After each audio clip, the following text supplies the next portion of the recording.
Hello, I'm Isaac Hayes III, founder and CEO of Fanbase, and I'm here with a very important message. We are at a turning point in the Black community where we must have equity in the apps we use that scale to billions of dollars. But this time, we own the infrastructure, we own the culture, and we shape the future. And Fanbase is the future. Fanbase combines the free functionality of Instagram, TikTok, and YouTube into an all-in-one platform built for the evolution of social media and monetization.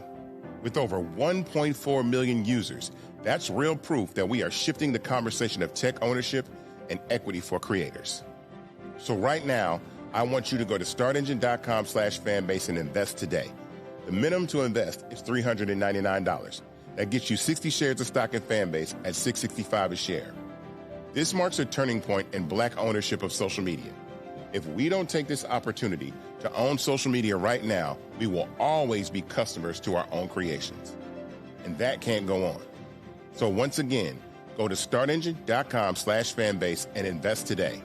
We must own the platforms where our voices live, our stories matter, and where our culture drives the world. Thank you. Folks, Black Star Network is here. Oh, no punches! I'm real revolutionary right now. Support this man, Black Media. He makes sure that our stories are told. Thank you for being the voice of Black America, Roland. Stay Black. I love y'all. All momentum we have now, we have to keep this going. The video looks phenomenal. See, there's a difference between Black Star Network and Black-owned media and something like CNN. You can't be Black-owned media and be scared. It's time to be smart. Bring your eyeballs home. You dig?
Thursday, December 18, 2025, coming up on Rollermark Unfiltered, streaming live on the Black Star Network. Donald Trump loosened marijuana laws. We'll talk to a Georgia State representative about that very issue. Also, Georgia Senator Raphael Warnock fires back at Donald Trump over his remarks regarding faith. Speaking of this idiot Trump, he gave a rambling, incoherent, angry speech last night, but it's your economy. So how are you still blaming Joe Biden? And how dumb is MAGA? They're renaming the Kennedy Center, the Trump Kennedy Center. I'm sorry, that's a job of Congress. You just can't rename the department. Lots to talk about today on today's show. It's time to bring the funk on Rollermark Unfiltered on the Black Star Network. Let's go. He's got it. Whatever the biz, he's on it. Whatever it is, he's got the scoop, the fact, the find. And when it breaks, he's right on time and it's rolling. Best believe he's knowing. Putting it down from sports to news to politics. With entertainment just for kicks, he's rolling. It's on go, y'all. It's rolling Martin.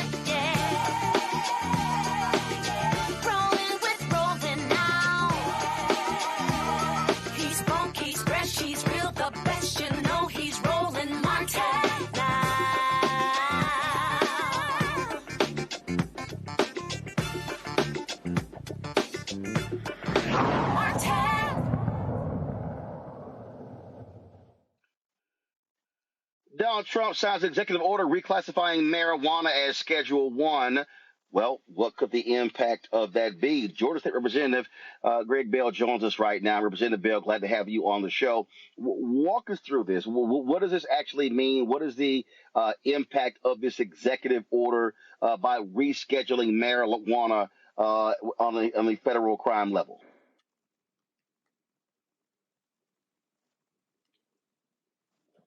Hey, good to be with you, Roland. How's it going today?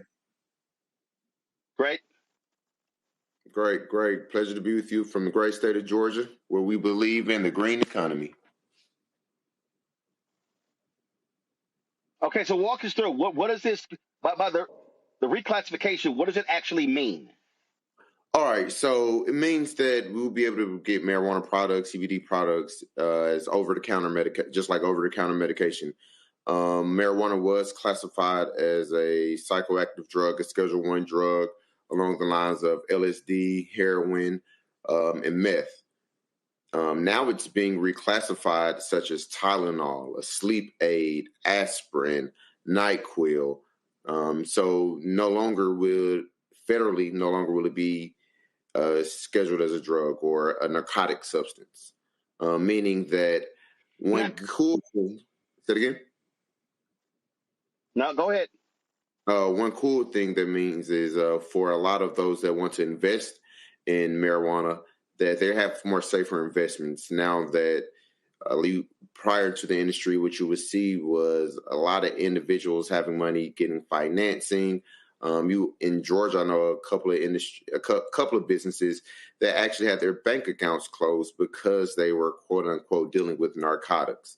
So now you also have individuals that would be able to get loans, business applications, bank accounts as well, who are working in the marijuana industry.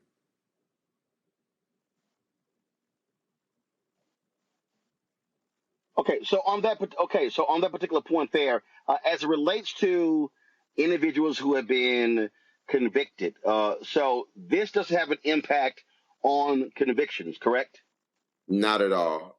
This does not have any impact on convictions. If you have been previously convicted, have an arrest record due to marijuana substances, this does not change that at all. Unfortunately, this does it impact federal law enforcement? So, for instance, when Donald Trump, when he put all of these federal law enforcement officials and National Guard on the streets of D.C., they were stopping people saying, "Hey, you can't smoke marijuana on your porch or outside." So what impact does this have on law enforcement and marijuana? Well, federal law enforcement shouldn't be enforcing those policies anymore now that it's a top scheduled as Tylenol or a normal over-the-counter medication. Where the difficulty was coming with local law enforcement, your state patrol, your city police, your county police, your sheriff. No. I don't mean local.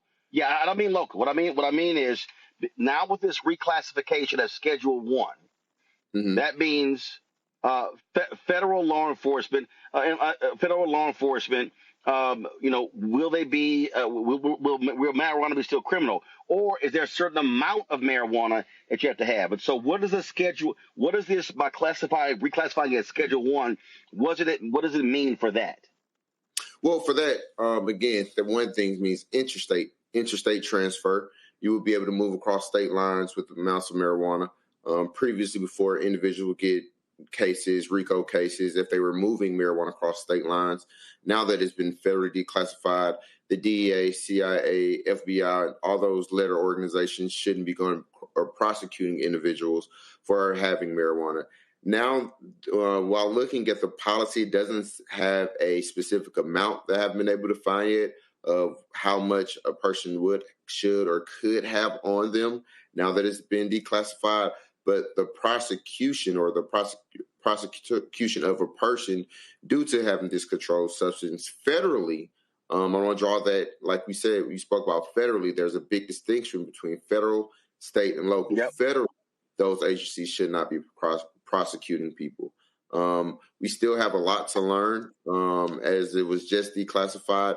They didn't have a number amount or a weight amount associated with the declassification. So theoretically, there could be, say, if you have 10 pounds of marijuana in a legal state, again, even though it's federally declassified, if your state hasn't declassified, you will still be at risk of being charged for a crime, marijuana crime. But again, federally, you would be protected. Gotcha. So it's a whole lot to unpack once they get really, I mean, it's not like his executive orders are actually specific. So once we get more information, we'll have a better understanding of exactly what all this executive order covers. Oh, yes. So just to be safe, do not smoke or roll marijuana in front of the police just because this order has happened. Again, your state laws have not changed. This does not mean you can go to your weed man, your plug, and go get an ounce or whatever you need and say, well, it's now such as Tylenol. Depending on your state law, your state code, your local ordinances, you still could be prosecuted. This is more so a business move, rather, I see, than actually helping people have access to safe marijuana products or having access to medical health care. Some of the biggest players in this are pushing from the cannabis lobbyists, not from like any lobbyists. I don't think real lobbyists care about people. It's about cents, coins, and dollars. You had stock falling in the cannabis industry. You had individuals having trouble with investments and growing the cannabis industry. So I really see this as more of a capitalistic ploy to make more money. While I do agree with it, let's not be hoodwinked or bamboozled to think that President Trump cares about us. I absolutely agree. So I wouldn't be surprised to be learning in the next days or weeks that he has some kind of cannabis investment. So that would not shock me at all. Well, I know Medicaid is they are piloting a Medicaid program for CBD with this. So I wouldn't be surprised if we got Trump Kush next week or Trump cannabis or something to that effect where he has his hands in it again. I think we have a very narcissistic president that's only in office to stay out of jail and build wealth for himself on the backs of the American people. And although I do agree with this policy, we will soon see how much more wealthy the president will make or become after this declassification. All right. Representative Bell, we sure appreciate it. Thanks a lot. Anytime, Roland, and thanks for what you're doing to keep spreading the message and fight the power. Yes, sir. Appreciate it. Thank you so very much. Folks, got to go to a break. We'll be right back. Roland Martin Unfiltered right here on the Black Star Network. Hatred on the streets, a horrific scene, a white nationalist rally that descended into deadly violence. White people are losing their damn minds. As an angry pro-Trump mob storms the U.S. Capitol, we're about to see the rise of what I call white minority resistance. We have seen white folks in this country who simply cannot tolerate black folks voting. I think what we're seeing is the inevitable result of violent denial. This is part of American history. Every time that people of color have made progress, whether real or symbolic, there has been what Carol Anderson at Emory University calls white rage as a backlash. This is the rise of the Proud Boys and the Boogaloo Boys. America, there's going to be more of this. Here's all the Proud Boys, guys. This country is getting increasingly racist in its behaviors and its attitudes because of the fear of white people. The fear that they're taking our jobs, they're taking our resources, they're taking our women. This is white fear.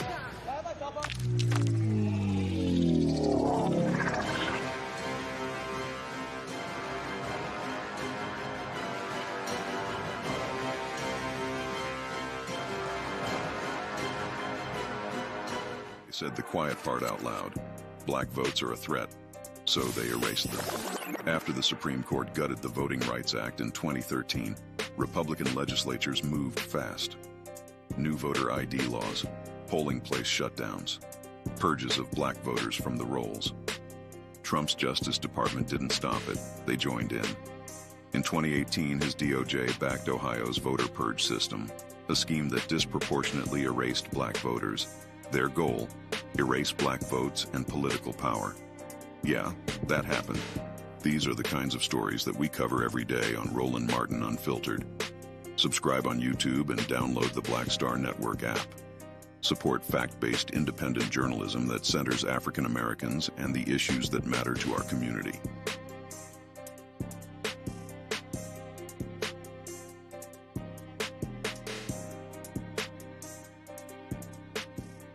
If in this country right now, you have people get up in the morning and the only thing they can think about is how many people they can hurt, and they got the power, that's the time for mourning. For better or worse, what makes America special, it's that legal system that's supposed to protect minorities from the tyranny of the majority. We are at a point of a moral emergency. We must raise a voice of outrage. We must raise a voice of compassion. And we must raise a voice of unity. We are not in a crisis of party versus party. We are in a crisis of civilization, a human rights crisis, and a crisis of democracy itself.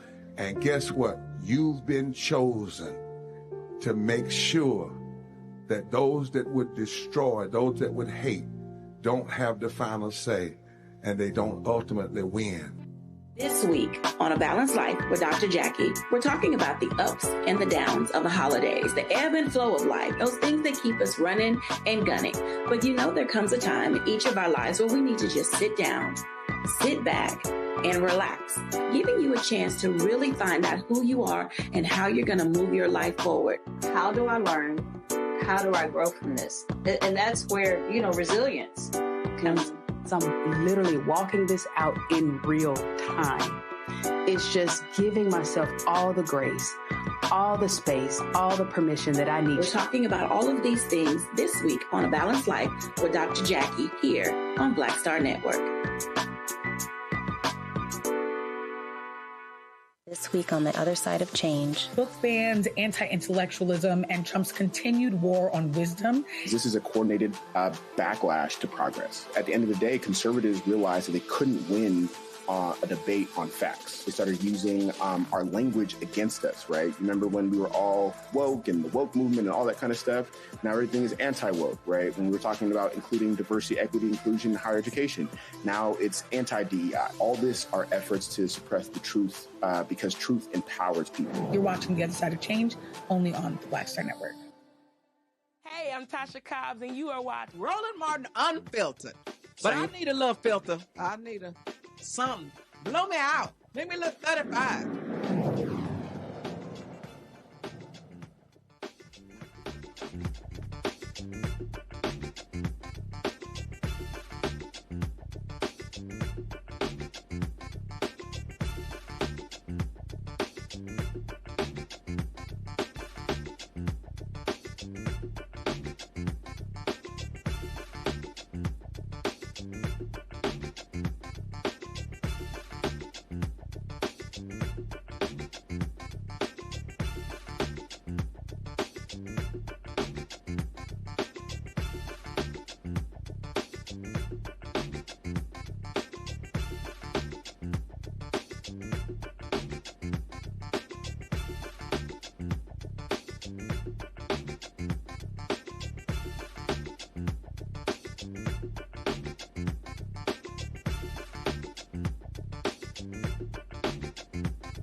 All right, folks, last night, an angry, bitter, resentful, I think drunk dude, 80-year-old dude, gave a speech last night talking about the economy. And it was, of course, the greatest hits of Biden, it's Biden, it's all Biden, it's all because of Biden, all because of Biden. I mean, he just sat here and went on and on and on.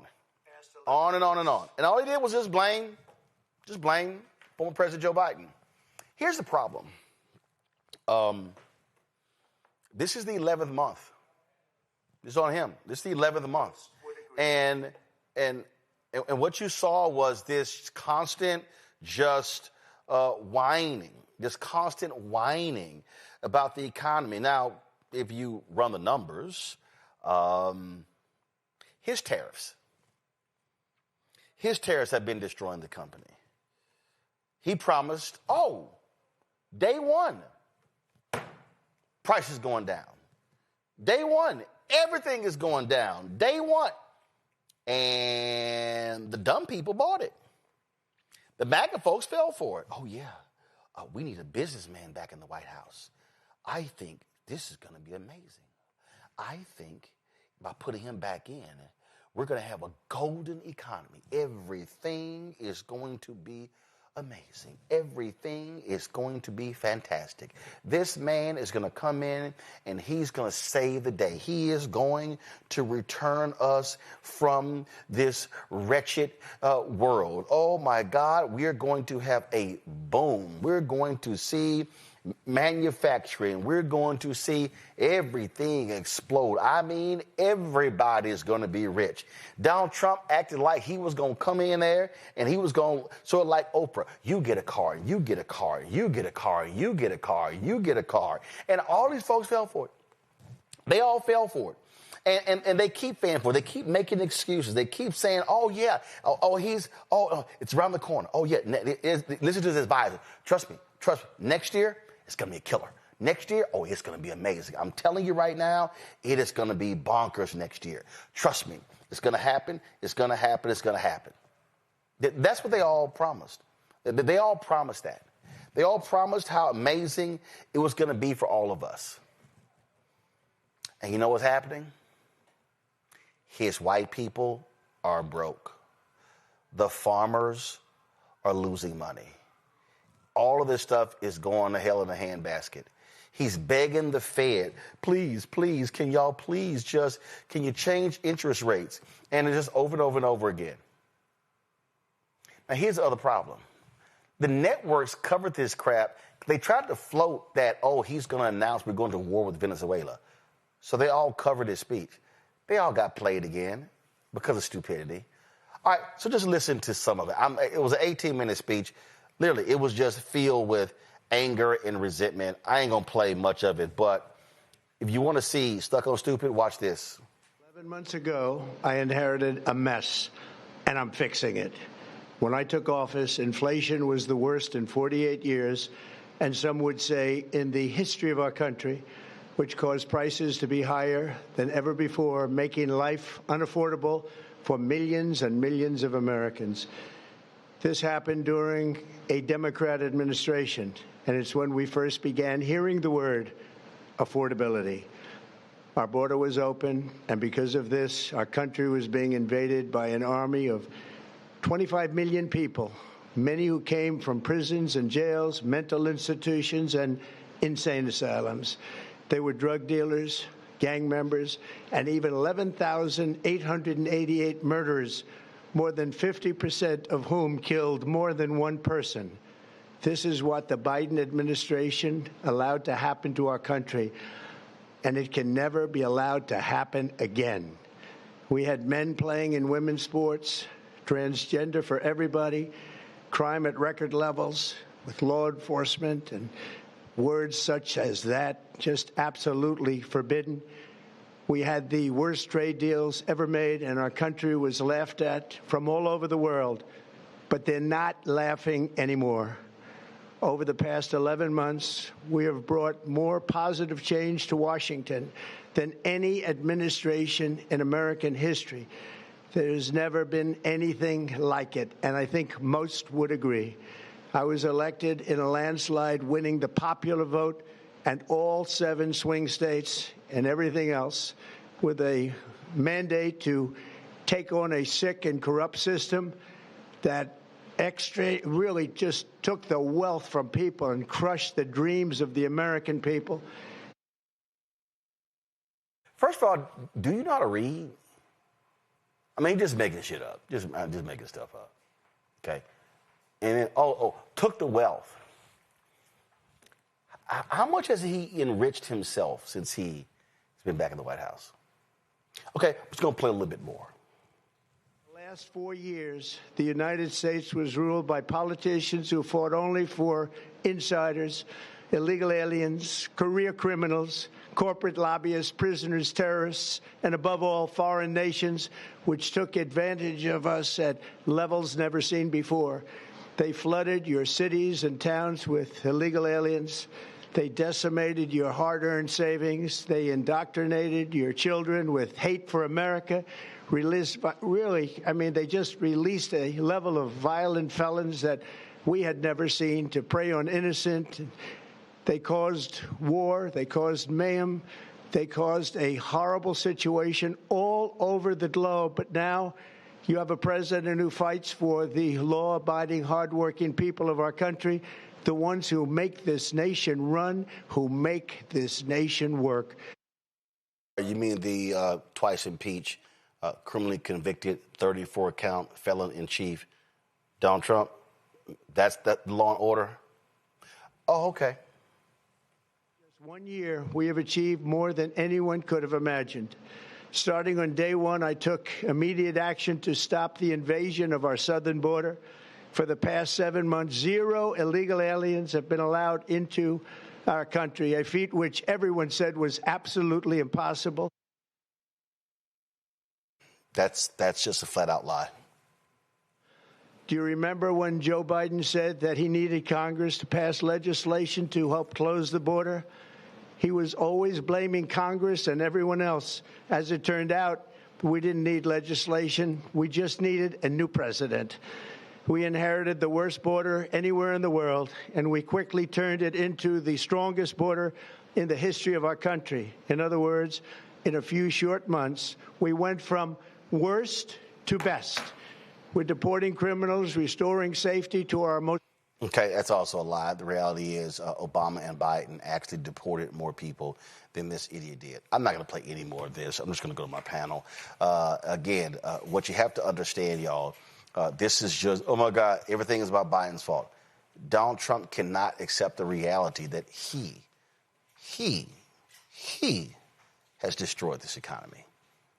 And no matter how, you cannot tell enough lies to cover up how they have destroyed this economy. Now, rich folks, I saw where Clay Travis, like, oh, this is the best first-ever president in my life. Oh, golfer Bryson DeChambeau. Oh, yeah, if you're rich, you love this idiot. You love this idiot. But that's not what's going on. Dr. Greg Carr, Department of Afro-American Studies, Howard University out of D.C., Reese Colbert, host of the Reese Colbert Show, Sirius XM Radio out of D.C., Joy Cheney, Joy Strategies out of D.C. Glad to have all three of you here. So, Reese, I saw a post where you like, if we're going to get all this money, and we've gotten, I think it was like 11,000, you're like, oh, my God, this is great. They're liars. But he lies about lies. And here's the deal. These MAGA people, they see what's going on with health care, wages, prices going up. They cannot lie themselves out of this debacle. To be clear, what I said is, if we were actually going to get an $11,000 and we not, fund, I will put a MAGA hat on my damn self. Let's fly before you see me in a MAGA hat and before we get $11,000 check, because all of the analysis says that 99% of the country is going to see less income in 2026 as a result of this big ugly ass bill that he passed. And here is one thing I do very much enjoy about the fact that Donald Trump was given this platform to lie in front of the American people for 18 minutes, is that all he did was sit up here and raise expectations for what he can actually accomplish. Expectations that are in no way, shape, or form going to be fulfilled. People are going to lose money when they file taxes. People are already being pinched in their pocketbooks because of these tariffs. And so I want the Democrats to clip, and I want them to shove these clips down his throat and every Republican's throat who voted in lockstep with Donald Trump. Because the reality is you can't gaslight people away from what they're experiencing. Nothing is more affordable. Housing for fuck sure isn't. Groceries aren't. Nothing is cheaper, and nothing is going to be cheaper, because eventually all of these businesses that have been kind of, holding their fire in terms of raising prices are going to have to raise their prices because Trump is not backing down on these tariffs. Now, if we get lucky, the Supreme Court will overturn it, and then that's a whole nother beast that people are going to have to deal with.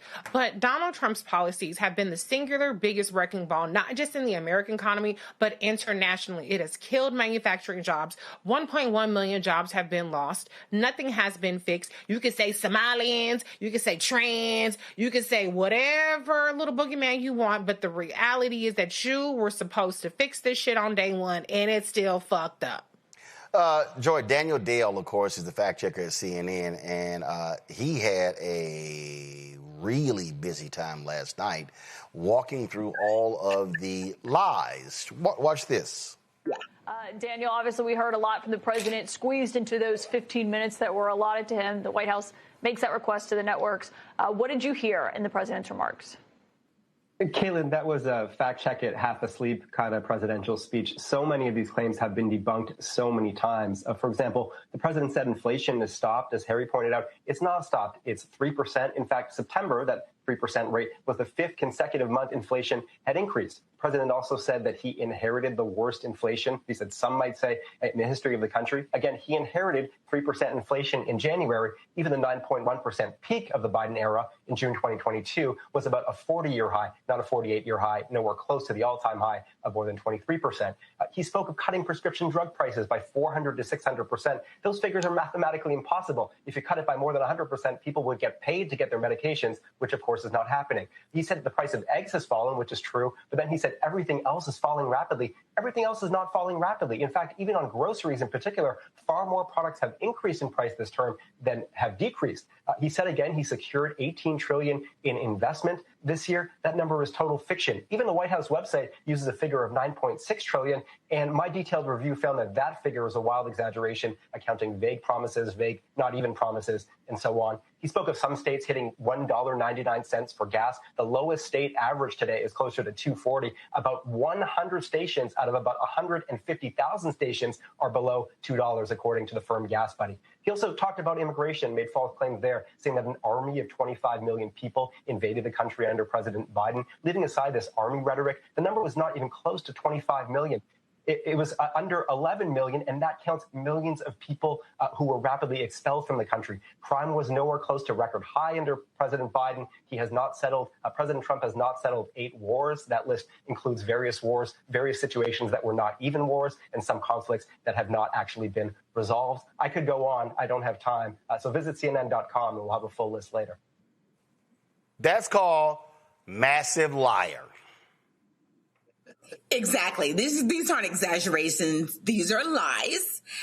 He continues to lie to the American people. And the only question is, are we dumb enough to fall for it? And what we've already seen is not black people.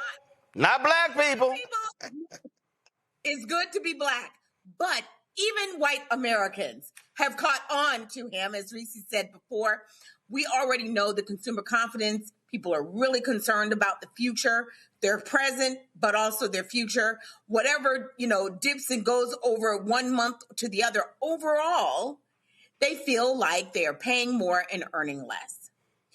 And while there may be some increases here, some decreases there, the fact of the matter is the economy is not better under Trump, it's worse under Trump.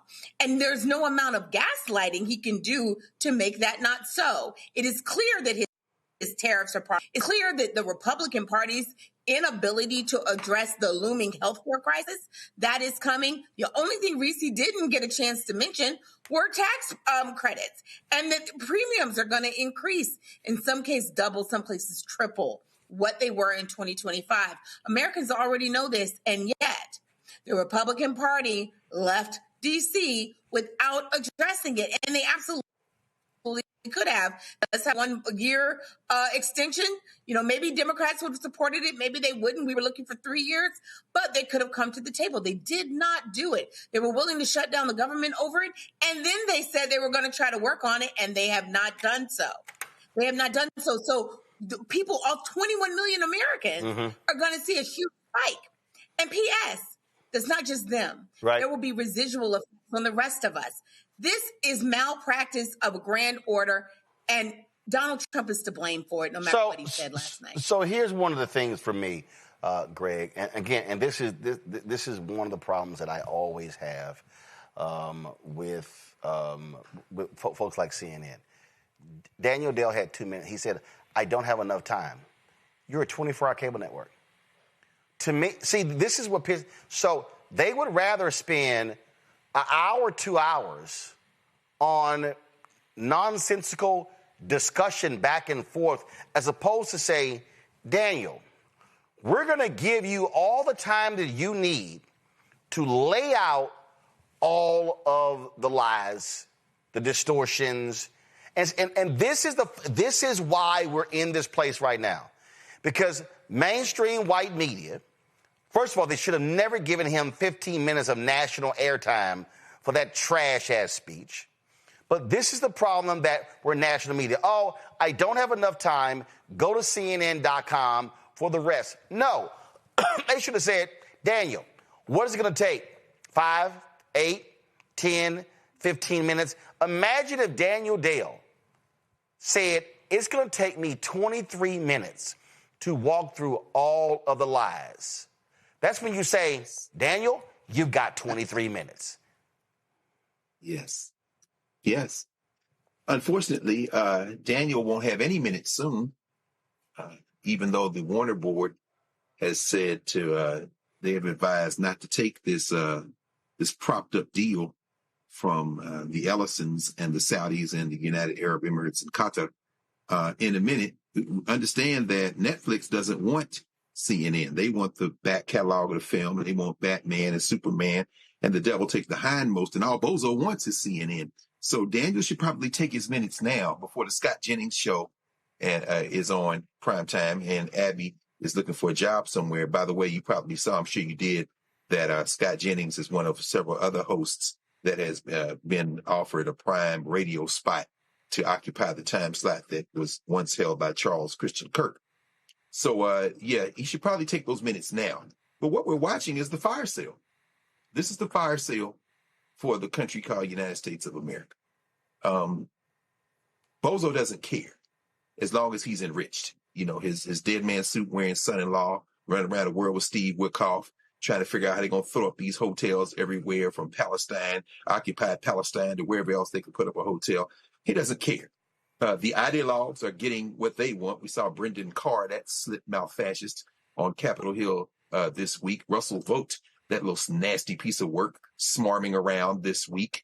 Carr telling people the FCC is, in fact, not an independent agency. And Russell Vogt doing his best now to pancake the chest of yet another facility, in this case in Colorado, the folks that try to help us understand the weather. All of this is going on, but the key element here, and we saw it on display last night again, is what Steve Bannon said years ago. Flood the zone with ish. Yep. In other words, keep the distractions going while we make these deals, while we rob you blind and a devil take the hindmost. You can't change the name of the Kennedy Center. Joyce Beatty was muted. Nobody cares because it's an act of Congress. You can't change it anyway. So what do? It was a unanimous change. And Propaganda Barbie runs out there with her collagen plump lips and spits out another lie. But point is that if you keep those distractions going, people don't know which way to go. Meanwhile, you are selling everything you can. That is what we're watching right now. Oh, yeah. And, of course, they announced today that Trump Media is joining some other company, a $6 billion deal. That company ain't Trump. Y'all, I got more revenue as a company than Trump media has made. But their stock fell 75%. And now, after announcing this scam of a deal, now it goes up 33%. It's all insider trading. One of the people I love to death is Jessica Tarloff, because she sits on Fox News on the 5 and corrects those ignoramuses, especially that idiot Greg Gutfeld, and even dumber Jesse Waters. I mean, it's hard to get dumber, but Jesse Waters does an excellent job at doing it. So here's Tarloff giving them the business and exposing, again, Trump's massive lies.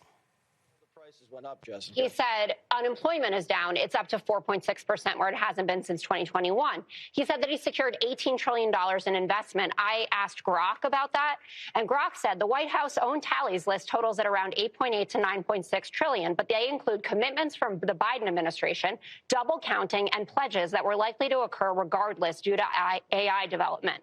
Then the crazy stuff like on bringing down drug prices by 600%. I don't know if you saw John Roberts asking Howard Lutnick about that today. You can't bring down prices by 600%. The drug companies aren't paying you to take the medication. And then this warrior dividend. Now, that was the thing where I said, oh, this is going to be it. This is going to be like the Trump checks or something. This is amazing. But it's not. He's taking already allocated funds that were supposed to go towards housing subsidies for our troops and branding them with his 1776 Trump sticker. So you get a bonus, but you lose a benefit. It's not coming from the tariff pot. It's already been allocated. That is dishonest, and that is very uncool. If there is another explanation, I would love to hear it. But if that is your big marketing item from all of this, and you are just taking money from troops that are moving to a more expensive place and need extra money to live in San Diego, so you can say that you gave them a rebate that's not even from that tariff pot, not uncool. A man risked his life. So Reese, you're going to love this here. So I'm looking at this video, and this woman, she's married to a soldier, and she says, my husband and I last night, we were watching Trump's speech, and Trump announced that military families are going to get a $1,776 bonus. I looked at my husband, and I said, oh, my God, isn't that great? Anybody in America should be celebrating that our troops are going to get a $1,776 bonus. As Tarloff said, you're not getting a bonus. Congress actually authorized a housing allowance for members of the military. Trump is taking your housing allowance that was authorized by Congress, not him, by Congress, and now is convincing you idiots that you're getting a $1,776 bonus. This is how stupid MAGA is. Well, it also shows how unserious Donald Trump is about actually solving problems. You're taking an actual solution, which is giving military personnel a housing allowance, and then you're branding it as some sort of warrior Trump check. Get the fuck out of here. And why is housing so expensive? I thought Donald Trump was supposed to solve the fact that housing prices are so high by kicking out a whole bunch of people. But he's not solving it, because the reality is what's driving housing prices is all this algorithmic rent pricing collusion and Wall Street investors buying up all of these homes. That's what's actually creating it. And guess what?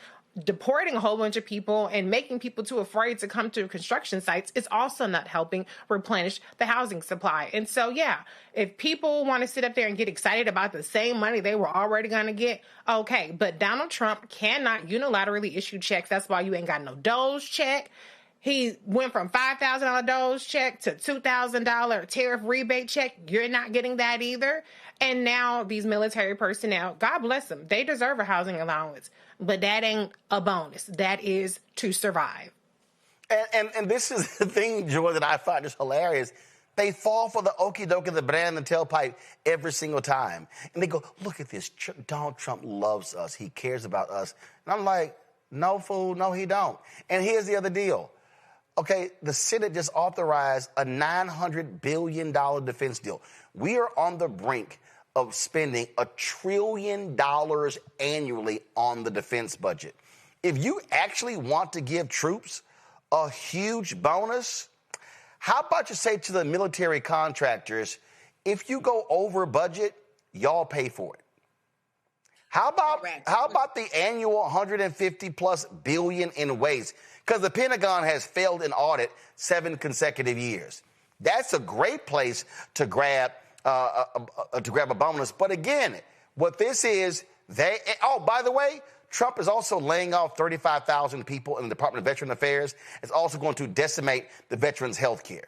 So when these veterans' wives and these vets post these videos, how about you actually, as Paul Harvey would say, now the rest of the story? Exactly. As a practical matter, every time it appears that Donald Trump is giving you something, rest assured, as Reese said, not only can he not write checks, but his practice has consistently been that if he appears to be giving you something, that is because he is taking away more out the back. He's at your door offering you a flower, but he's stealing your TV and your couch out the back door. This is a thief. This is what he does. And he tricks you. So give no tax on tips. That sounds really good, and I give him kudos for at least pandering to tipped workers, right? There's something to be said for it. But the major thing to be said for it is that 2/3 of these workers don't pay taxes such that they are going to benefit from the no tax on tips. So something he mentioned it last night. It sounds good. It means nothing. It means nothing. He is tricking people over and over and over again. Meanwhile, wealthy people are doing better. The wealthiest Americans, Elon Musk and Jeff Bezos, make the same thing that half of the country make all together, just the two of them. He is creating an oligarchy. Meanwhile, you are going to spend more and make less. And anytime he says he's giving you something with his name on it, rest assured it will not make up for what you are losing. Every time, twice on Sunday. And each time I'm like, someone like, well, maybe this time, because we all want to believe the best. It's always a lie. Donald Trump has consistently been a grifter, dishonest, and this has carried through to his administration, and it didn't have to. He's chosen this. Absolutely. Tied to this, if you will, is Ken Martin, Greg, who is the chair of the Democratic National Committee, announcing that the DNC is scrapping their report of what went wrong in the 2024 election.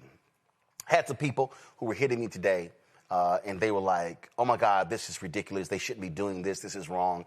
And I was like, no, actually, it's not. It's not. Because first, I've already seen 2 autopsies.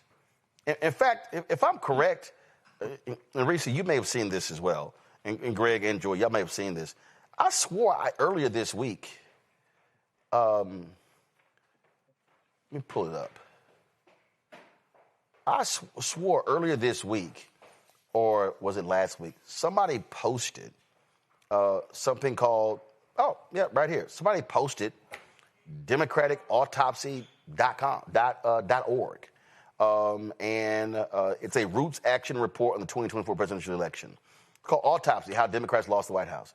And you can actually download it, and you can read the report online. So if I click right here, I can read the whole report and download it, whatever.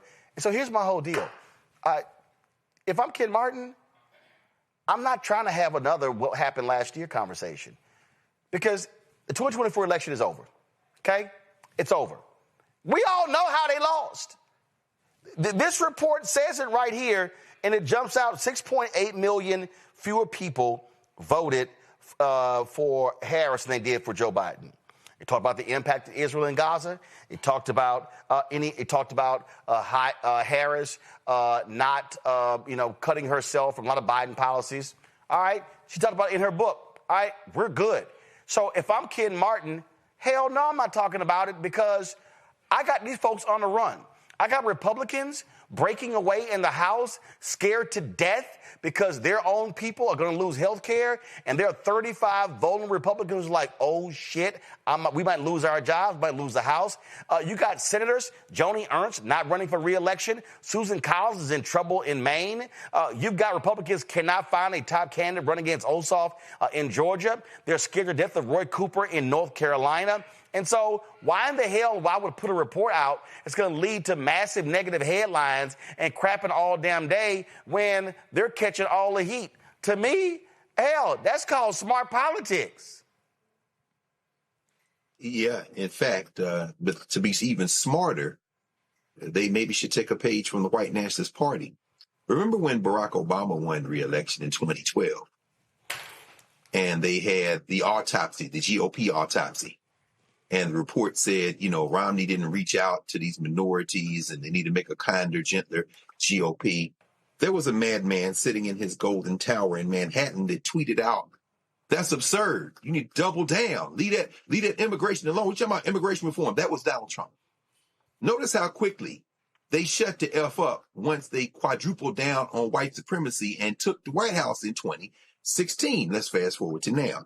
Ken Martin's on the right road, but to continue on that road, and Reese, thank you, sis, for taking some of our cosplay left friends to the woodshed around Jasmine Crockett, because, you read 2 pages of Karl Marx and all of a sudden you're some kind of genius. And I didn't realize the corpse of Jill Stein was still animated until I see them floating around on some of these left websites. But at any rate, the whole point is, at this point, what you don't double down now on, Democrats, is chasing these toothless white voters that ain't never coming back to you. Yep. Now you go in the opposite direction. You go to Mamdani, you go Ken Martin and them. If you're not ready to do that, you need to be quiet. Finally, let's be crystal clear about what we're facing right now.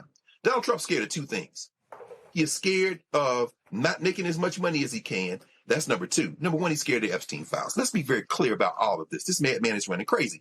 And in order to survive, he will do anything, since we've been probably on air. You see that TikTok now, the deal is going through. He got his little white supremacist friend, Larry Ellison, and them. They got a little piece of it. A couple other companies got a piece of it. And ByteDance still has a piece of it. Meanwhile, China announced this week they are testing now this huge facility they built to produce the cutting-edge semiconductor chips. China go blow past the United States and all them billionaire fools with all the technology. It's just a matter of time. And so in this collapsing entity we call United States of America, the billionaires are raiding the piggy bank. Bozo's trying to stay out of jail and get him $5 on the way out as well. The world is moving on and preparing for a post-American future. And we, trapped in this entity, got 2 choices. We can pretend like this is business as usual, or we can take a page from the Republicans who said, we're going to go in our direction completely and go in our direction completely. And that means Ken Martin's going to have to probably catch up a little more other than just dead in autopsies. Nah, bruh, you need to come on over here with us. When you're in a media game, Reese, what you don't do is invite you getting pimp slapped. And we all know what would happen. If Ken Martin released this report, CNN, Fox News, MSNBC, ABC, NBC, they will all be booking James Carville, Paul Begalia, every strategist in the world. What if they do? This was bad. This was awful. You would have nothing but, they would knock Republicans off the front page, off the front of the website, off the main line on the stories, and it will all be about how awful Democrats ran in 2024. We already know that. So, like people come up to me all the time, and they say, and they're stunned. They say, dude, I mean, like, you just moved on. I was like, yeah. The election was Tuesday. I was focused on 25 on Thursday. And they were like, I don't understand. We're so hurt and depressed. I went, she lost. I said, I'm sorry. I can't sit here and expend energy on losing. My whole deal is, what's the next race? And then what? That's why I was like, no, my mind's on the Wisconsin Supreme Court race. No, my mind is on those constitutional amendments in Louisiana. No, my mind is on this mayoral race and this race and this race. I'm like, yo, you can get caught up in that. And then people come up to me, Reese, I know that happens to you as well. Reese, who's going to be the nominee in 28? Fool, we sit in 25. Right. I tell everybody, I ain't talking 28. I ain't talking 27. I'm not talking 26. We're going to finish out 25. And then after the holidays, we're focusing on the primaries that are coming up in March, in April, and May. We're going to deal with those. And then once the primary is over, in those primaries, then we're going to deal with the Florida primary, which is in August, and the other one's in August. And then after that, we're going to deal with November. That's where the focus has to be. Right. Well, first of all, Republicans are getting their asses kicked right now. Yeah. So why the hell would we sit up here and change the motherfucking topic? You don't throw nobody no life jacket. You go, I'm gonna let your ass drown. Yeah, and the reality is we're in a different world than whatever political calculations these dumb motherfuckers made when they stayed their asses at home or when they switched over to vote. Bitch, welcome to Trump Crow. Because it is a whole lot fucking worse than your complaints about Biden is or inflation is high. Oh, inflation is even higher and it's not going down. And so if the results that we've been living in over the past 11 months aren't enough of a wake-up call to those 7 million fuckers, to those 89 million fuckers, to the 75 million fuckers who voted for Trump, then what the hell is a goddamn PDF going to do? It ain't going to do a goddamn thing. So moving right along, figure the shit out, how it works best in your particular race. But I'm actually happy that Ken Martin recognized that in addition to what it gives the media to do in terms of changing the subject, because they don't really want to talk about how fucked up Donald Trump is. They really want to talk about Democrats. Yep. I'm glad that he didn't really take the bait. And I personally don't want to hear shit about the Ohio white voter. I don't want to hear anything about that. And so I'm interested in listening to the people who have a solution for getting our disaffected and disillusioned voters off the damn couch.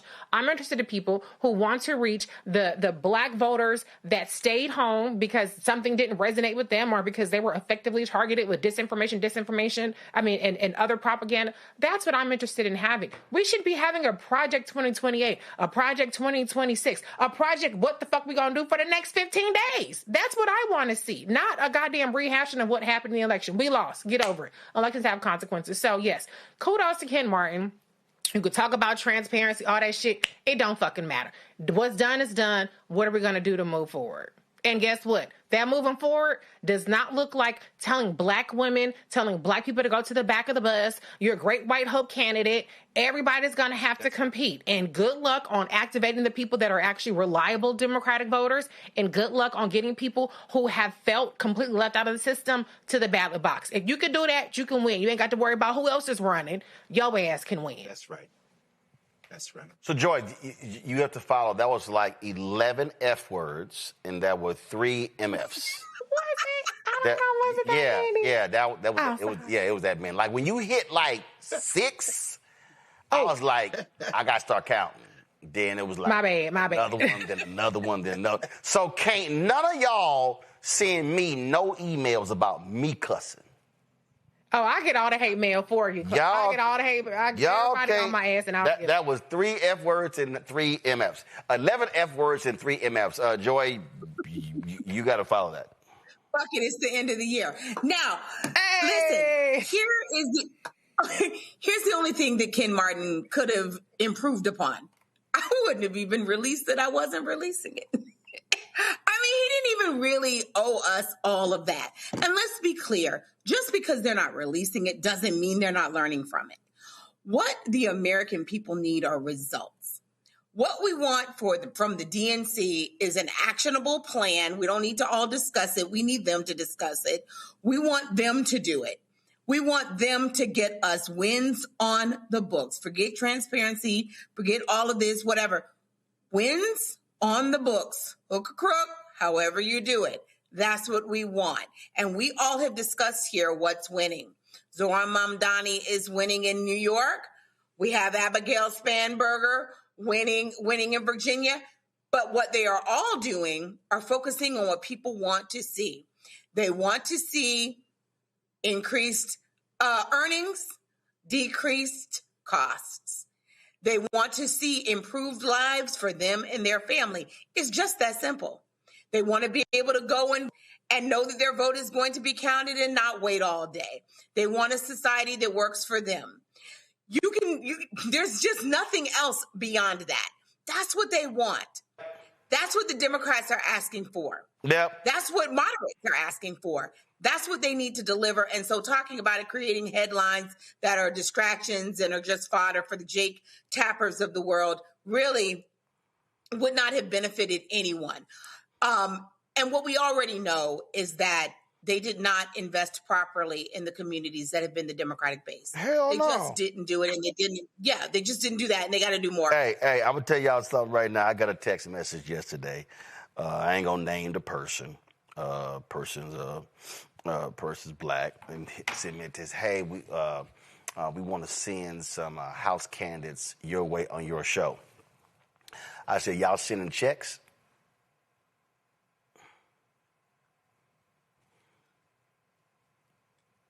I said, let me be real clear. The DCCC didn't spend any money on ads in 2024.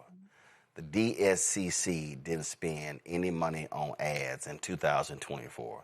The House Majority PAC, the Senate Majority PAC spent zero on ads on Black Star Network. Oh, and I know they gave money to Sinclair, Comcast, Disney, Fox. I mean, I can name Nexstar, all the companies. And I made it clear, don't send me no names if y'all ain't advertising. Because guess what? This infrastructure that we built, and just understand, I've hired 3 people in the past week. I'm about to make a big hire for BlackStarNetwork.com in the next week. All that stuff costs money. So, see, we ain't playing this game. We ain't playing this game because, I stay my ass at home. There's a whole lot I could talk about right here from the studio as opposed to getting on the road and traveling around the country and disrupting my sleep and eating patterns because we out there. But again, folk need to understand something. We ain't playing no games. And see, I ain't going to sit here and have conversation with the folk in the 3rd week of October about, are y'all going to spend anything? Let's just be real clear where I stand on that. And for all you Simple Simon Negroes out there who like, you got to check, you got to check, you got to check. Well, guess what? They going to run ads on iHeartRadio. They going to run ads on Urban One. They going to run ads on Cumulus. They going to run ads on all these media companies. It is projected that next year, the 2026 election, $10 to $12 billion is going to be spent on the 2026 midterms. Black-owned media, stop acting like a crumb is a meal.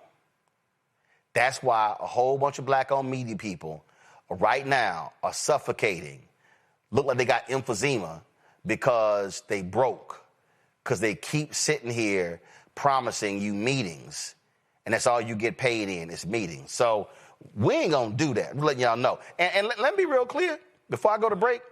This ain't just politics. I've said to Netflix, Apple TV, Prime Video, Peacock, Paramount Plus, Stars, Showtime, HBO, do not call me trying to get celebrities on my show to promote a new show y'all got if y'all unwilling to advertise. Because if y'all value my audience enough to want to promote the show and the celebrity to them, then y'all should be cutting a check as well. Because I could talk about a whole bunch of other stuff, then talk to y'all celebrity. So again, that's the difference when you have integrity and decency and principles where you say, you're not going to play me small. Or as Wesley Snipes said in the movie Rising Sun, wrong Negro, wrong century. I'll be right back. Roland Martin Unfiltered on the Black Star Network. Support the work that we do. Join our Bring the Funk fan club. If you want to contribute, Cash App, use the Stripe QR code. You see it right here, bottom left-hand corner. PayPal's R Martin Unfiltered. Venmo's RM Unfiltered. Zelle, Roland at RolandSMartin.com. Roland at RolandMartinUnfiltered.com. Check your money order. Make it payable to Roland Martin Unfiltered. P.O. Box 57196. Washington, D.C. 2003 7-0196. Back in a moment. One ad drop and then come back to me. Right now. I'm gonna do Sam around 7:20. I'm gonna do this Kennedy Center discussion, and then put them on set. That's the time for mourning. For better or worse, what makes America special, it's that legal system that's supposed to protect minorities. I got it. Just one commercial drop. Come to me. We are. I got it over here. Just be ready to sit here. We must raise a voice of outrage. We must raise a voice of compassion. And we must raise a voice of unity. We are not in a crisis of party versus party. We are in a crisis of civilization, a human rights crisis, and a crisis of democracy itself. And guess what? You've been chosen to make sure that those that would destroy, those that would hate, don't have the final say, and they don't ultimately win. Hey, what's up, everybody? It's Godfrey, the funniest dude on the planet. And you're watching Roland Martin Unfiltered.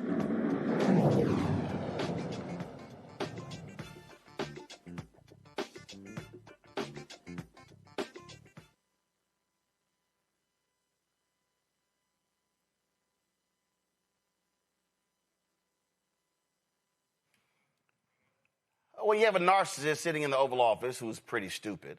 What are you going to get? You're going to get somebody who's all about them. So this fool, now remember FIFA gave that fool a Peace Prize, nothing. So today, these idiots announced that the Kennedy Center Board has voted unanimously to name it the Trump Kennedy Center for Performing Arts. Okay, first of all, just like the Department of War, you just can't just do that because Congress actually passed the law naming it the Kennedy Center. And so they put out this statement. Carolyn Levitt, who's the chief liar for Donald Trump, put out this statement saying that, it was unanimous. Congresswoman Joyce Beatty, who's on the board, was like, that's bullshit. I'm Congresswoman Joyce Beatty. I'm sitting here in my congressional office in Washington, D.C., just ending a call with the Kennedy Center, where I serve as an ex officio member. I am bringing this to you live today because what you may hear is that there was a unanimous vote to rename the Kennedy Center the Trump Center. Be clear, I was on that call. And as I tried to push my button to voice my concern, to ask questions, and certainly not to vote in support of this, I was muted. Each time I tried to speak, I was muted. Participants were not allowed to voice their concerns who were online. Yet it was said at the end, it was a unanimous vote. Clearly, the Congress has a say in this. This center, the Kennedy Center, was created by the Congress. I think it's important for us to know that this is just another attempt to evade the law and not let the people have a say. As a strong supporter of the arts, as someone during my entire time here in Congress, I have participated in the Kennedy Center's programs, and I salute all the artists who have performed there. They lied, Joy. Again, they lied. And again, you just can't just change stuff. But when you are nothing but ass kissers, and that's what MAGA is. Oh my God, he's been so amazing. He's been so incredible. We're gonna name it after him. I'm telling you right now. Then ago we got them bullshit ass, all that gold, the plaques and the photos all on the White House wall. Yo, I'm telling you right now, when they get that ass whooped in 28, listen, see, Joy, I ain't gonna never ever work for a politician. But I'm telling you right now,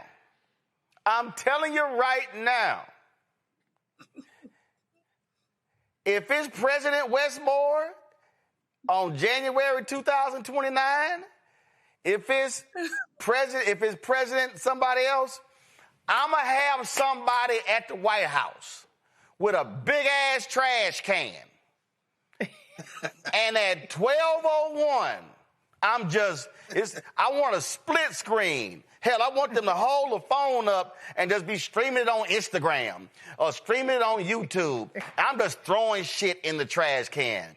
I'm sitting here, I'm like, take all that shit down. I'm sending somebody over to the Peace Building. Take that bullshit down. I'm telling you right now. See, this is where Democrats, I think, are too nice. They got to be strict. Matter of fact, they need to run on, when I'm elected, I'm tearing that bullshit ball. Well, first of all, the ballroom ain't even going to get built. I'll be like, yo, I'm sitting here dynamiting that bad boy. I mean, I don't know who these people think. There is always tomorrow. And when tomorrow comes, we are going to know who they are, and we're going to know where to find them and how to fire them and how to get rid of them and how to certainly take their name off the Kennedy Center building. I almost don't want us to push this too much because obviously he can't change the name officially. I would rather him kind of Kabuki Theater change the name so that we don't have to go through the trouble. No, Joy. He's going to send somebody over there to put his name on the side of the building. Oh, to be sure. To change from Department of Defense to Department of War. They've already been taken. It's going to cost $2 billion. They don't care. They don't care. I'm just saying that whether it's officially there or not, we can always undo it. It'll cost us money, but it'll be well worth it to try to wipe this authoritarian period off the history books, or at least so that we don't have to see it every day, and to really show that we're putting down what is this authoritarian insurrection that's happening by MAGA against the people of the United States. But here's what I would say. I hope that media who are reporting this story really focus on the fact that they didn't allow people to really say their piece and to vote, and that that's not legitimate. Because I feel like Joyce Beatty, if she had not come out so forcefully, we never would have known what really happened. And the other members You ain't going to see that clip. You ain't going to see that clip on CNN.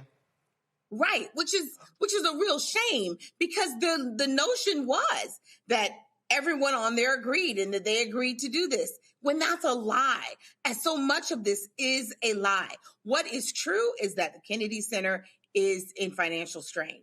The Kennedy Center has had a decline in subscriptions, a decline in shows wanting to come there, a decline in audiences. No business could do this work and to be sustainable. Hell no. Hell no. What is great, however, is all the other theaters. I'm a theater goer. On Sunday, I'll be at the Shakespeare Theater watching Guys and Dolls. Yep. All theaters. I was at a theater last week. They're brimming with we ain't got to go there. We ain't got to go there. Reese, I'm telling you right now. Y'all remember 5 years ago? Matter of fact, it's almost to the day. It is to 5 years. This is the 5th anniversary of Kyrie Irving burning sage at the Boston Garden. This is exactly what I will be doing to every federal agency, Reese. When, we removing all evil, nasty ass spirits. And then we firing everybody on every board, every commission. We ain't even waiting till the following week. Everybody getting fired day one. Well, listen, it is it's the 35th anniversary of Waiting to Exhale. So I'm going to channel another iconic moment, which is Bernadine burning all that shit down. She went in that closet. Everything got to go. Hell, she was even burning Rolexes. That's the kind of energy that we need to have when it comes to undoing, dismantling every bit of damage and carnage and vanity and ugly ass tacky decor that this man with his illiterate self who has to talk about what he wants people to type out because he can't barely fucking write or read. Take all that shit out. Take all of it out. Don't leave nothing up there. I don't care if you do like it. Still take it out. But what bothers me so much about what he's done to the Kennedy Center is not just the naming of it. I'm actually, as disgusted I am by it, I'm happy that it will be so blatantly obvious that this man has put his grubby, degenerate, funky ass hands on the institution so that everybody knows that it's illegitimate. But it saddens me that it is now an illegitimate institution when it was a beacon of cultural inclusivity in our country. Roland, we were sitting up there grooving and dancing before Trump was in office at the Kennedy Center with Club Quarantine in January. He has stripped from the people of D.C., the people of the United States, a place where you could affordably and oftentimes for free take in world-class culture, world-class plays, concerts, comedy, youth programming. He has taken that away the same way that he has taken a hatchet to all kinds of cultural institutions throughout this country. And so as we talk about the disgusting renaming that he has added his degenerate self to, we have to also talk about what he has actually done to bastardize the Kennedy Center and all of our cultural staples in this country. Absolutely. And what's crazy, Greg, is that that was a D.C. family, 47 years. They made the Kennedy Center ribbon and medal. This is a photo of them. Well, Stuck on Stupid is so arrogant that he decided to say, "Oh no, we're gonna just redo it." Same thing. Toss that damn medal in the trash can and bring the one. I'm telling you, listen. We got to deal with 3 years of this scumbag sitting in the White House. But what I keep trying to explain to people, Greg, this is not a moment for folk to just be sitting there pissed off, mad, and upset. This is mobilize, organize. If you cannot stop him because he's going to be sitting in the White House for 3 years. Oh, but you can take the House. You can take the Senate. This is all hands on deck. This is absolutely maximizing every single vote. And I don't give a damn. If you a woman, and I saw a video, the sister, matter of fact, it was one of them Pop the Bloom videos. She actually sent me an email and the dude was like, "Nah, I ain't really down to vote." She's like, "No, I ain't dealing with your ass." I don't give a damn. If you a dude, if you a sister, and that dude you with, his ass say, "I ain't voting." I need you to rise your ass on up.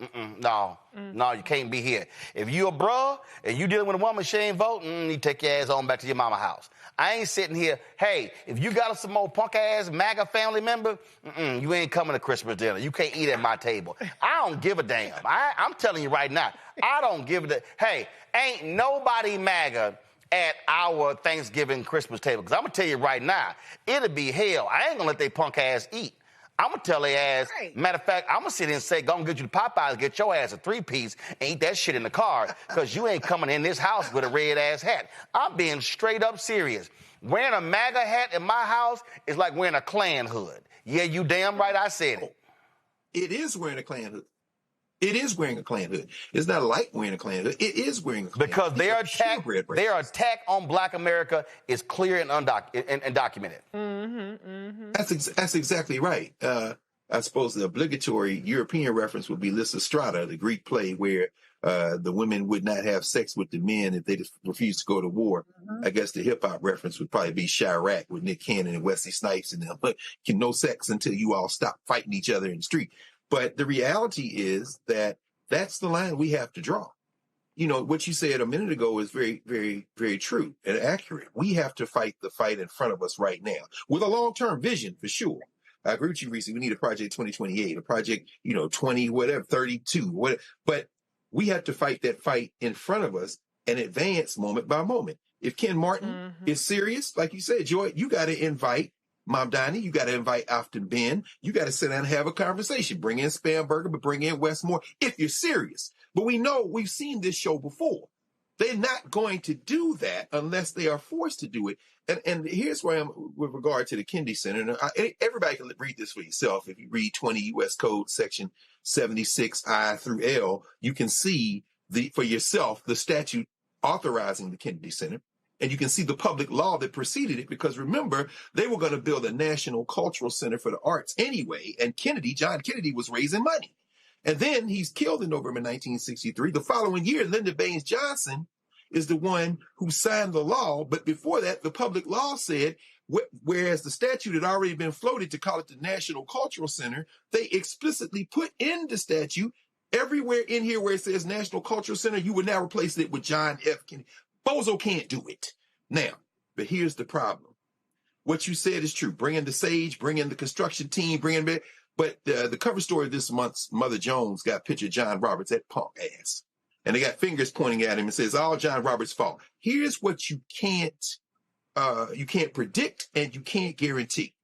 The very same thing that they let Donald Trump get away with, when you go in there and say, take that shit off the wall, they go into court and do not guarantee that these fascists, the MAGA six, won't try to figure out a way to say, and herein lies the real issue, what we're facing right now.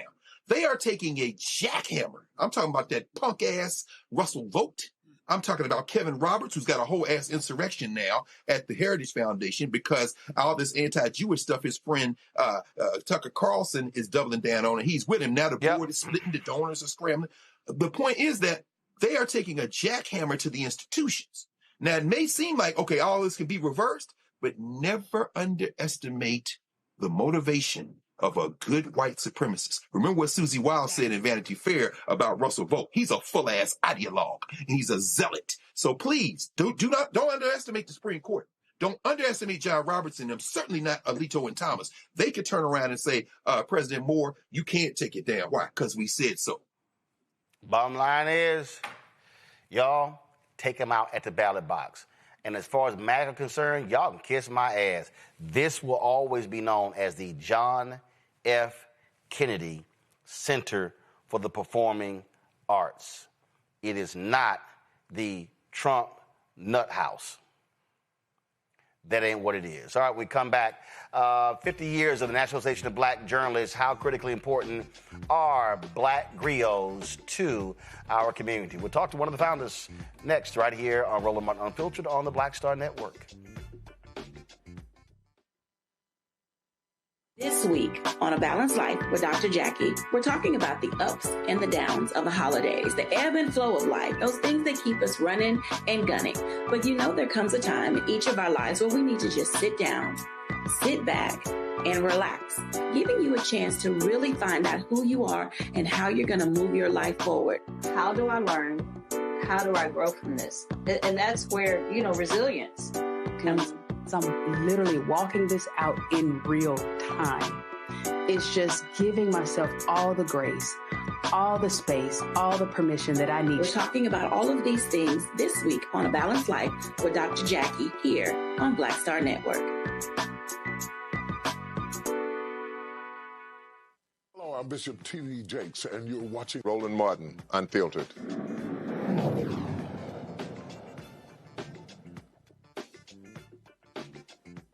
Folks, time for Black Star Network headlines with Brittany Noble. Brittany? Well, Roland, the Y News investigation finds that the majority of children in New Jersey's foster care system are Black and Hispanic. Camden and Essex counties account for the highest number of foster care placements statewide, with Black children making up the largest share in both counties. Across all racial groups, children between the ages of 6 and 12 make up the largest share of foster care placements statewide. In a statement posted on X, FBI Director Dan Bongino thanked President Trump for what he called the opportunity to serve with purpose. He rose to prominence over the past decade as pro-Trump far-right podcaster on the Dan Bongino Show, who promoted conspiracy theories, including some targeting the FBI itself. His departure follows reported clashes with Justice Department leadership over the administration's handling of the Jeffrey Epstein files. Well, the Palm Beach County Commission is investing in a new museum and research library, all dedicated to African-American history. The $80 million project will be housed in a 20,000 square foot, 2-story facility built on the grounds of historic Roosevelt High School in West Palm Beach, once the city's segregated Black high school. The development is something alumni have long advocated for. Plans include gallery space, a research library, or history projects, and youth programs as well. Also, a 34-year-old white man is facing federal charges tonight for allegedly violating the housing rights of his black neighbor. Prosecutors say Jonathan Finkel fired a gun and shouted, "You better keep running, boy," in the gated neighborhood.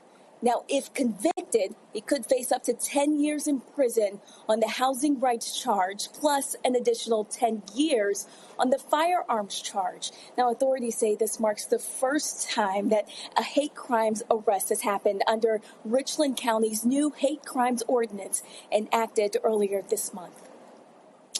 Well, music legend Dionne Warwick is facing a lawsuit over Doja Cat's hit song, Paint the Town Red.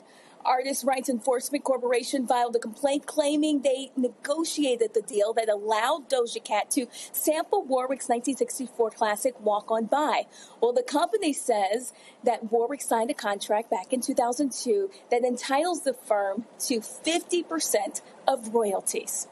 We will have so much more coming up right here on Roland Martin Unfiltered. We appreciate that. Folks, Friday, December 12th was the, last Friday, of course, was the 50th anniversary, the day the National Association of Black Journalists was founded. One of the folks, Sam Ford, is a founder. This was a video that he put together, and we'll chat with him on the other side of this. Watch this.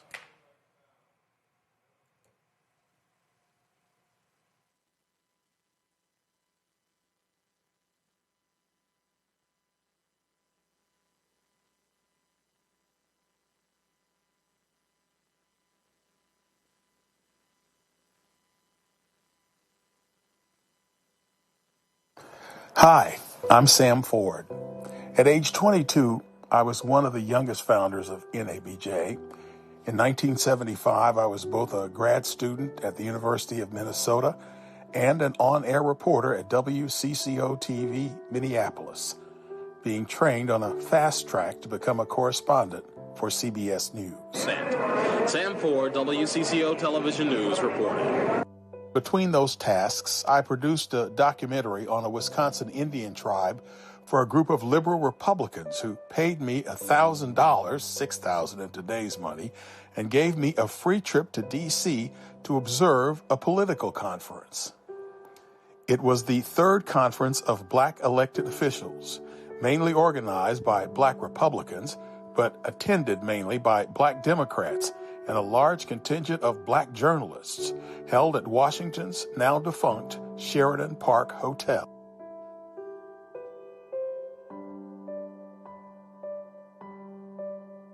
NABJ was created by black journalists there to cover the conference.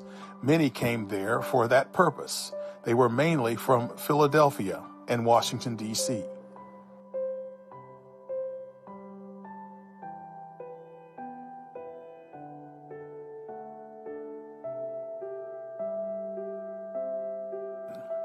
As for 22-year-old me, I didn't know anybody there. I had seen Reginald Bryant on the PBS show Black Perspective on the News, and I recognized D.C. anchorman Max Robinson from spending summers in D.C. with my sister. He was a trailblazer, the first black local anchor in the country. Reporting the news from Washington is like watching a constantly boiling kettle that often boils over. At the same time as the conference, outside the White House, black protesters opposed President Gerald Ford's joining South Africa in financing a war against the leftist government of Angola. I was just there with my new Minolta 35mm camera and decided my job was to take pictures of these famous black people so WCCO-TV could add them to our news files. Wow, 34-year-old Jesse Jackson. He was next to Dr. King when King was assassinated.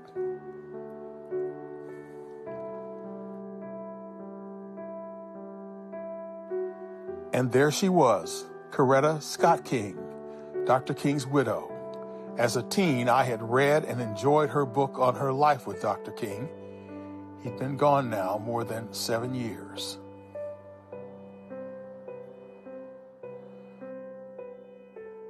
My faith in the Constitution is whole, and I am not going to sit here and be an idle spectator to the diminution of the Constitution.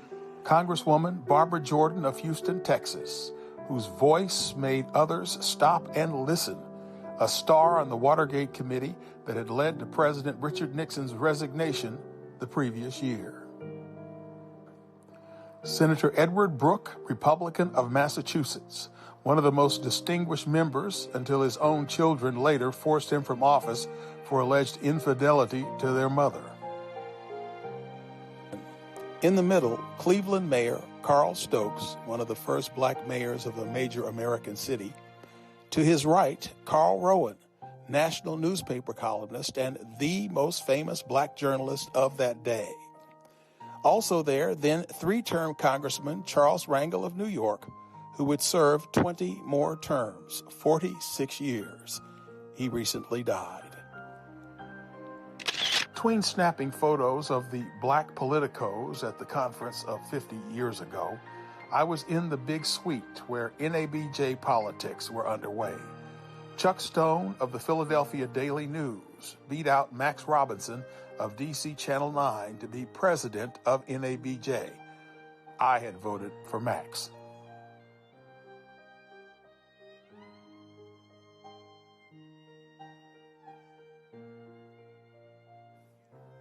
And as for NABJ regions, they pulled out a map of the Department of HEW, Health, Education, and Welfare, and pretty much made those regions NABJ's regions. And I became one of the Midwest regional directors, and proud to say we were the first to organize a regional convention, December 1976, at the Mulebach Hotel in Kansas City.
All right, folks, joining us in the studio is Sam Ford. Sam, first of all, that's a great video. And first of all, glad to have you here. So you were 22. How the hell did you get to the meeting? Well, you know, it's quite You said you were working in Minneapolis. It's one of these things. My late wife, Gloria Murray Ford, used to call me Forrest Gump, you know. I was there, but I wasn't really involved. But the story was, and I sort of talked about it there, these Republican women wanted a documentary done on this Indian tribe in Wisconsin.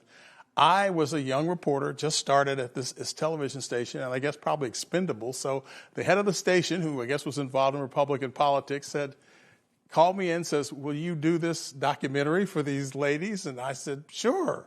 So me and a cameraman went over to Wisconsin, did the documentary. Afterward, the women watched it. They liked it. And the next day he called me in and says, well, they were very happy with that.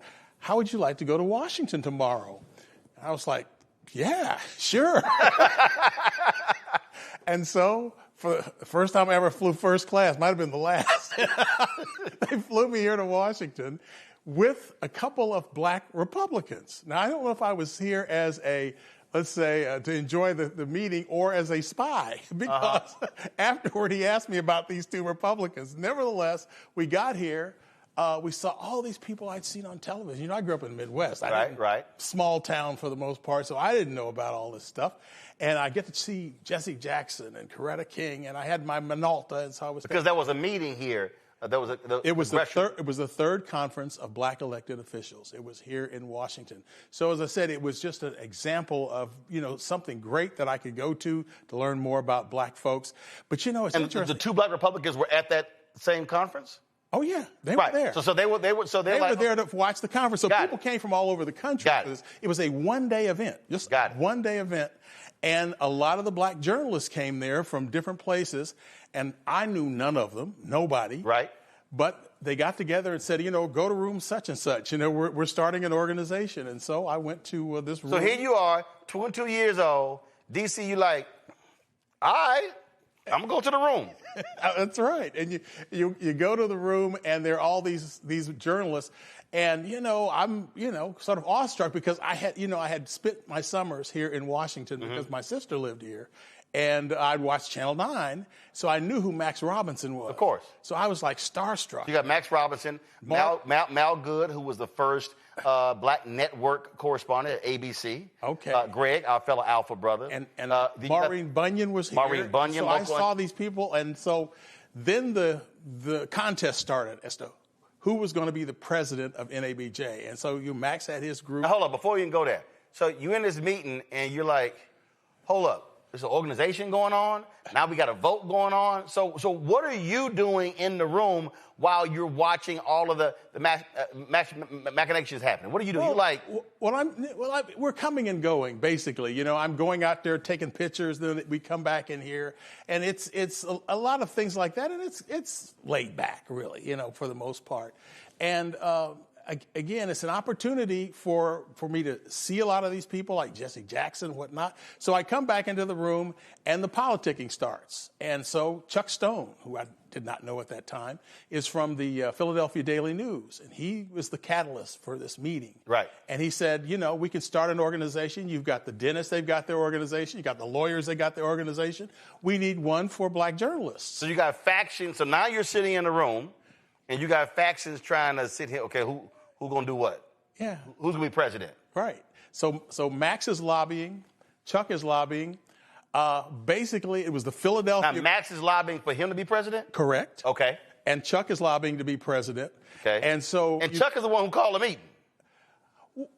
Well, I'm not sure exactly who. I think it was kind of a combination of D.C. and Philadelphia journalists who got together. Because Philadelphia already had a chapter of black journalists. Correct. Go ahead. Correct. So anyway, here they come together, and it's a question of who's going to be the president. Max campaigns, we hear his spiel.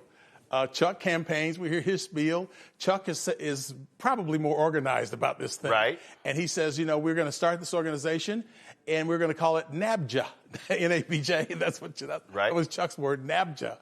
And so they had a vote. And there were more newspaper people than TV people, and so they won. So Chuck won. Who'd you vote for? I voted for Max, of course. I didn't know who Chuck was. You stuck with the broadcast people. Of course. You're like, I know him. I know him. But first of all, I always joke with people because so a lot of people did not realize that NABJ's colors are black and gold. They didn't even realize that. The colors are black and gold. Well, certainly this year on all the decorations, 50th anniversary, yeah. Because Chuck Stone's also an alpha. Oh, really? We were had. You don't even realize that. You don't even realize that. Chuck Stone was an alpha. And so, for the longest, I remember we were in some meeting, they were like, we had this color scheme. Like, I said, these are actually our colors. And then they were kind of like, what? I said, oh, yes, NABJ's colors are black and gold. Oh, that's hilarious. Speaking as an alpha. I did not know that. Yes. Absolutely. But a wonderful photo, and I wish I had it to show folks now, but a wonderful photo that one of Chuck's associates said he always kept on his desk. It was in 1961. They were in New York City, and you see Chuck Stone sitting at the front, looking back and smiling. Next to Chuck is Malcolm X. Behind Chuck is Adam Clayton Powell, and behind Malcolm is Kwame Nkrumah. And they're all sitting there at this event in New York City. And as I said, it was just a wonderful thing. And I wish I had the photo here. But Chuck has been obviously involved for a long time. Oh, yeah. And they said he was known in Philadelphia as the guy that criminals would want to turn themselves into. Yeah. When they wanted to turn themselves in. Yeah, but see, also Chuck's history before that, Chuck was the editor of Chicago Defender. So you're talking about obviously the most dominant black newspaper in the country as well, and so so many of those folks, Vernon Jarrett, came to Chicago because of Chicago Defender, and all were sort of crossing paths together.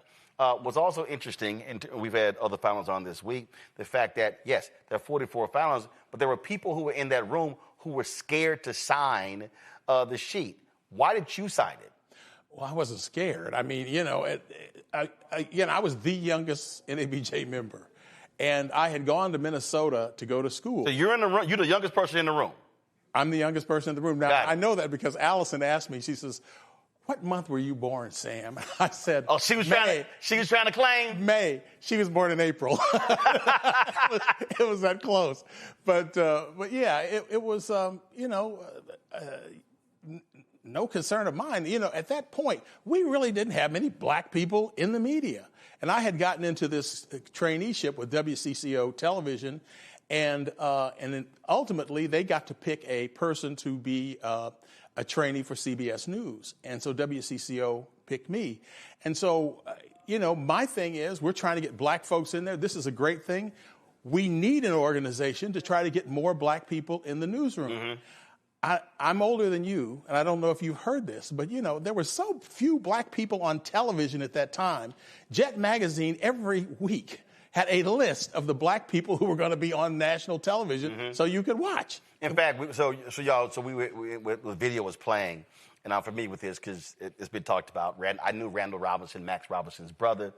So when Max was in Virginia, they had him, he was working for a television station because Max Robinson had this unbelievable voice. I mean, he had a television anchor's voice. He also had a television anchor's stature. He walked into the room and you're like, okay, that's the man. So he's in Virginia. He's in Virginia, and they had a partition. You could not see Max. You could hear Max, but you couldn't see Max. So one day, Max just got tired of that shit, and he just tore the damn partition down. The white folks in the town went crazy. They were like, "Oh my God, that's a nigga!" They literally lost their minds because he lost his job. Yeah, he got fired. But he just got sick and tired of not being seen. Like, okay, y'all just wanted my voice, and tore the partition down. All them white folks lost their mind. Max was a very distinguished gentleman. I mean, you really knew you were in the room with class when you were with Max. And, of course, ultimately, he left Channel 9 here in Washington, and he went on to ABC News. He was one of the triumvirate of anchors there on their evening news. Peter Jennings, Max Robinson, and Frank Reynolds. And so knew well. We were a family, in fact, in Houston. KTRK, the ABC affiliate, was #1 station and still is. In fact, the main anchor there, last name Ward, he just died. He was anchor there 50 years. So I knew those three every single day. Peter Jennings was in London, Reynolds was in D.C., they had Max in Chicago. So exactly. knew it quite well. So all of a sudden, so you're in this group and you're the youngest, and like any organization, I mean, you're trying to get it started, and then it's again. So those formative years. Now you go into the 80s, and all of a sudden, you're trying to build. So as you're seeing this thing grow, how is it making you feel to literally watch this thing just go from just this meeting and to a literal organization, to national conventions, to what it is today? It was interesting because for many years it was just basically a club. And so we would have our convention, and then afterward we'd have our business meeting, and somebody would stand up and say, "This is the worst convention that I have ever seen." And they would complain about this and that. And it was pretty much a club until we had our Atlanta convention in, I think, 84. And at that point, the Atlanta Association of Black Journalists, they had a good organization down there. They organized a professional convention. And I remember Katharine Graham, the head of the Washington Post, she personally came down there and ate with people and chatted with people. And then the 84 campaign was going on with Walter Mondale. Mm-hmm. And Andrew Young, who was the mayor of Atlanta, came to the convention and used the phrase "smart-ass white boys." Yes. Who were with Mondale. And, being the Black Journalists Organization, we heard this. I thought, okay, well, But it was big news. Suddenly, CBS News led the newscast that night with smart-ass white boys. And so suddenly, I think our organization got stature, and it became a lot more professional. And so at that point, we were going to different places. And, now I don't know, because I'm not in the leadership of the organization anymore. I am. Well, that's right. I'm on the board. Congratulations. Yes. That's right. I'm back. That's right. Fourth time. So what do you want us to do? Well, no. I was just saying that what has happened is that the organization is much more professional. Yep. Doesn't really matter where we meet. The organization is well run, and it's been that way for many years now. But at the beginning, as I said, we were more of a club. But before I go to my panel with questions, I know Reese had to go. The thing though is that, and this is so I sort of sit in this unique position because this is the fourth time on the board. So I was the national student rep in 1989. And so that was a New York convention. So NABJ is only 14 years old at that time. And so here I come in, and the thing for me, what was interesting is so crazy now. NABJ couldn't stand students. Like, students didn't do jack. There were damn no workshops. There were no awards. In fact, this was crazy. We at the Apollo Theater, they announced, first of all, the student election wasn't even on the agenda. It was like, oh, it's a student election? So I had to literally force them to actually do that. Then when they announced the new board, they don't even mention me. Like, I'm sitting in the Apollo Theater like, oh, so we're just going to bring up the whole board? Then it gets it worse. So then we get back, they send the letterhead of NABJ out. I'm not on the letterhead. Now, the problem is, so everybody thinks I was the first. I wasn't the first. There was a woman who was before me. She never showed up. For the longest I knew her name, I can't remember her name. So she was actually the first. I don't know what the hell. She literally I've never met her. She never showed up. And so they were just like, he gonna be the same. Nah, that wasn't the case. I made them destroy all of the new letterhead unless they put my name on it. And I said, and if you don't, I'm going to get a pen and write my damn name on every sheet of paper. They were like, damn, we got to order some new letterhead. So when you talk about how the organization has grown, what I want us to get back to is what I call, and King talked about in his book, Chaos of Community, Where Do We Go From Here, when he called it the Negro Press, to be substantive and militant. I don't see militant as a bad word. I believe we have an obligation, just like when Trump was there. I was extremely vocal about not letting that man come to our convention and lie to our face. And my whole deal is, I believe in challenging elected officials? Absolutely. But I said, but you don't let somebody come in your house and disrespect to you and lie, and then you just go, well, I'm just go ahead and let it. Well, we disagree on that, quite honestly. But one of your producers brought this up. This was the Chicago convention. This was when Trump came. I'm looking at this paper. Then I look and realize that's me. See? Right here. See?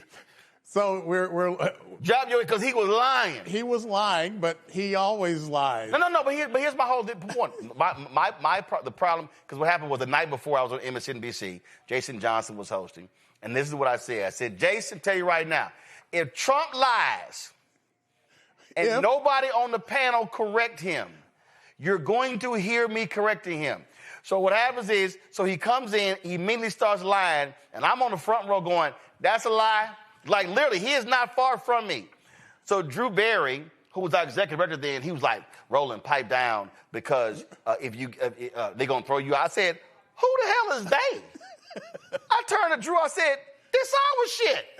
I said, he goes, security. I said, who's security? I said, Drew, who is going to throw a member out of the members' convention because of him? I said, try that shit. So as a point there, you actually roll back the video. He's like, oh, this guy must be one of Kamala's people. Because I was like, he lying. And my whole deal is, because I'm just a firm believer, I believe media. I don't mean just NBJ. I believe when you're so nice and the person's lying in front of you, somebody got to say, that's a lie. What you just said is not true. And I just think sometimes we are too nice that we don't want to tell somebody, I'm sorry, what you just said is not true. Well, I mean, the biggest one was when he said that Kamala Harris only recently discovered that she was black. And, of course, we were shocked that he said something like that. He understands race, though, I can tell you that. Of course he does. And but the thing was, Rachel Scott, who was the ABC correspondent, said, well, she was a member of AKA, a black sorority, and she did attend Howard University to, sort of knock that down. Of course. But the things he said was amazing. But I disagree with you. I think if the president of the United States, or who might be the president of the United States, wants to come and speak to us and tell lies, I think we're an organization, we're a journalist organization. Right, but what I'm saying is, we'll have them there. First, my objection was, first of all, and I told our then president this, first, because when I got word, I was, one, offended there was not a black male journalist on that panel. That's Good one. point. Yeah. Two, and I literally told Ken Lemon that. Two, I was offended that we were in Chicago and there was not a member of the black press on that panel.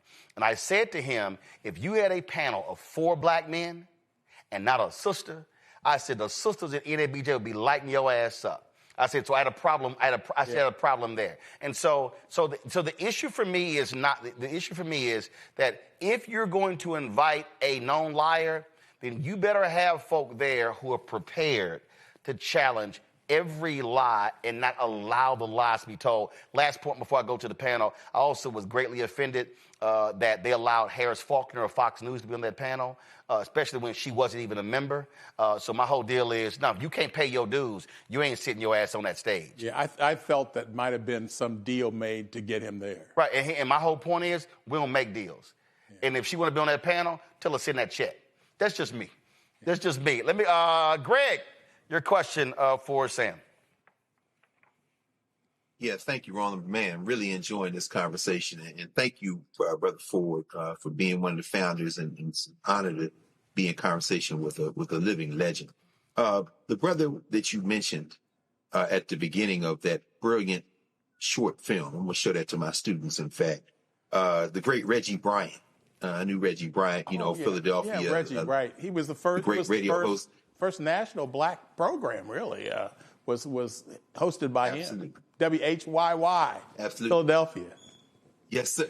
Yes, sir. And he spent, as you know, as you both know, as you all know, spent time in black radio. When I came to Philadelphia in the early 90s, he had a show on WHAT called In Pursuit of Truth.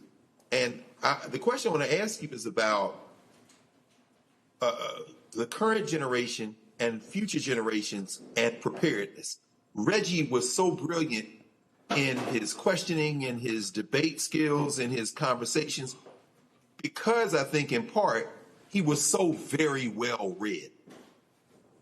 How do you see the current generation meeting the challenge of being deeply and well read in order to be prepared as a journalist? Yeah, and thank you, brother. I understand that. Well, I can't really speak there. I mean, I think most reporters, and I do know some young reporters, tend to be, let's say, well-read enough to know what they're talking about on the particular story.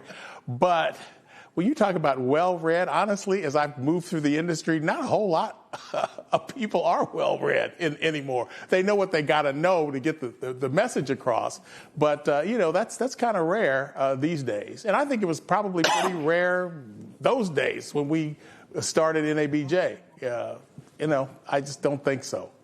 But he was definitely good. He was definitely well read, as you said, and I was impressed because, again, we really didn't have many blacks on TV, and here was a black man on television talking about issues, and of course he is deceased, as you probably know. Well, I think the point there that Greg is raising is one that I believe our responsibility at our convention and at our other events is to explain to people that you may have the technical know-how. You may be polished with your live shots. But what's important is not leaning on some cards in front of you or a producer in your ear. Yeah. And that was my whole point when I was talking about, again, at the convention. When I was at CNN, it used to piss me off. I'm sitting here and I'm like, that's a lie. That's a lie. That's a lie. I'm looking at the anchor like, you don't know that's a lie? And look, most people I worked there, they weren't smart. They weren't. And so they weren't well read. And so the problem is, so lies get spit out. They don't correct the lie in real time. And I don't believe in, well, last hour, so-and-so was on, so here's so-and-so to tell us what was true and what wasn't. No, I'm a firm believer in, in the moment, you actually check it. And what we have to do is, when I talk to young journalists, I tell them, you got to be reading. Yeah. You got to have the knowledge. So when that thing happens, and when you see it, you know what is true and what is not. And that, to me, I believe, is a huge, huge problem for next generation journalists, is that they have been trained to pass tests. They've been trained to know technical pieces, but they have not been trained to think. Correct. And that's the biggest, every intern who comes through here, I say that's the biggest issue. Can you think? Can you be able to recite something and you know that because you've prepared yourself before? And I think that's just a huge thing. And that's our responsibility to drive that home, because otherwise they're just going to be out there doing interviews and folks can just say stuff and they got no response. Yeah. And the lie just going to stand. Joy. Well, first of all, this has been such a fascinating conversation, and I'm so honored to be here. Along the lines of what we've already been discussing, what is NABJ's goal and responsibility and mission in this moment, in your own words? Well, the only thing I can do is kind of look back at 50 years ago. We were 44 journalists, and, not everybody in the U.S. knew that we were forming an organization. As I told you, I just happened to be there. But some did. But the next year, obviously, there were a lot more people because they realized the organization existed, and we were, of course, spreading the news. When we had that Chicago convention that we were just talking about, we didn't have 44 journalists. We had 4,400 journalists. Mm-hmm. And so that was really significant. It made me feel good. I know that's your hometown. I worked there 6 years. I'm from Houston. Oh, you're from Houston? I worked Houston? there 6 years. Well, I associate you with Chicago. I got you. But in any event, you know Chicago. Yep. And so it was, I guess, a special thing for you. It was great for me to see all of this happening. And, of course, at the beginning, I was the youngest one. Now I'm like one of the oldest ones still there. I think there are about half of us still living, which is pretty good. If you think about 44 years, 44 journalists, and 50 years later, about half are still there. But our mission at that time was getting more black people in newsrooms. That was what I wanted to do. That was my mission. My whole idea was getting more black people into newsrooms. And then once they got into the newsrooms, the idea was to make contributions or whatever. But I think that's been a good thing. And I think, you don't have to have a real complicated mission that nobody understands. But getting more black people into newsrooms is something that we can understand. Yeah, absolutely. I mean, that is, I think, over the last 50 years, that has been the goal, and it still is. But we also have to recognize that our industry is contracting. And what we have not been able to do is understand the pivot. And so where we are now is, and this is, as the Vice President Digital, I'm trying to get us to understand, is that we have to recognize that now we're living in this content creator economy. Now we're living in a totally different world than we used to. Radio, basically news radio jobs have been obliterated. I mean, they're virtually gone. It's not. You're right. Okay. So then when you talk about what's happening, you used to have on newspapers, you had an education beat. I covered City Hall in Fort Worth. We had 2 City Hall reporters. We had a county government reporter. We had a political reporter. We had, now all of a sudden, you don't even have those beats anymore. And so now with this creator economy, which is the hardest thing for a lot of people, is teaching journalists to also understand the business of the business. Because in this creator economy, now you got to do that. So, yes. But again, there's something like digital. We didn't have digital back then. Right. We do now. So there have been some trade-offs. Well, and actually what was interesting is that when you talk about even with digital, it was so amazing. The Bingham family in Kentucky, the Louisville Courier-Journal, they're really the first ones to have an online newspaper. That was actually in the early 80s. And then all of a sudden, because I remember when I went to the Fort Worth Star-Telegram, and with this thing called Star Text, and I was kind of like, what y'all doing? Nobody else in the news would even talk to him. I was like, nah, what y'all doing? And so I'm sitting there talking to them. So I was one of the first to even download the damn thing, and I immediately saw what this could be. And so now where we are is now what we have to do as an organization is now be retraining, or not retraining, really training this generation to understand what the next 20 years is going to be like. Because now we're in a situation where, okay, I own this. This is 5,800 square feet. We're adding 3 new shows. All of a sudden now it's, okay, how do you now literally create your own media company? And even as an individual content creator is really Individual Content Creator Inc. So now we have to train people not to work for the newspaper or the TV station, but how can you literally build and create your own media company? Yeah. Because that's where the industry is shifting. And one other thing, Roland, that NABJ has done, we have the exhibit center, right? And this is a center where young people come from all over the country to get jobs. My daughter, she's in communications now, but she was, at the University of Kansas, where we both went to journalism school, University of Kansas, and she came home and I said, well, you need to get a job.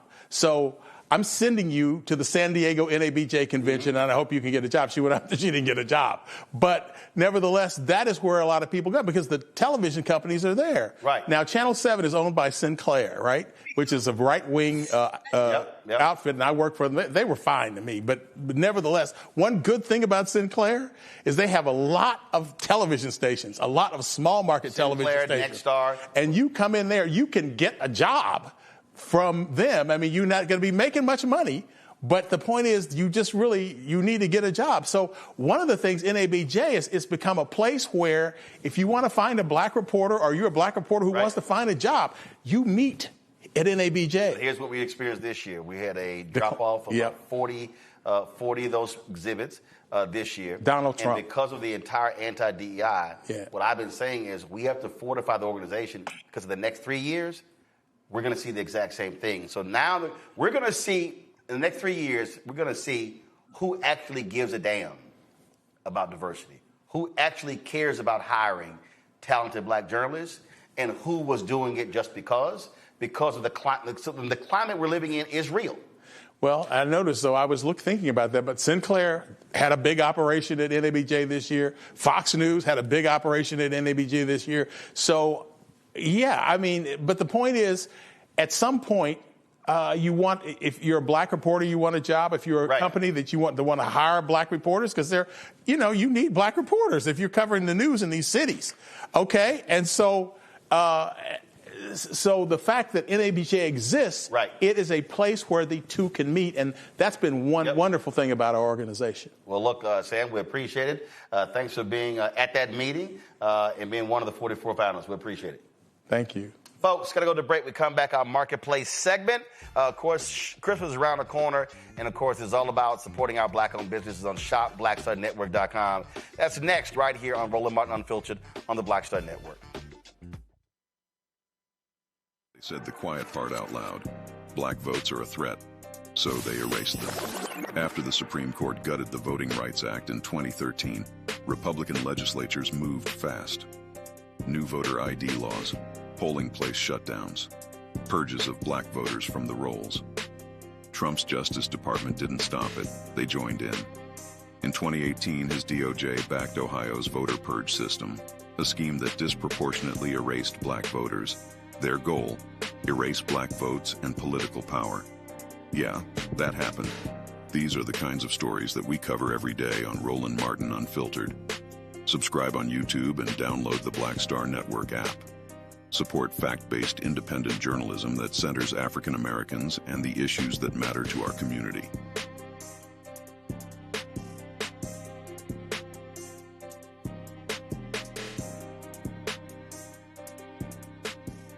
If in this country right now, you have people get up in the morning and the only thing they can think about is how many people they can hurt, and they got the power, that's the time for mourning.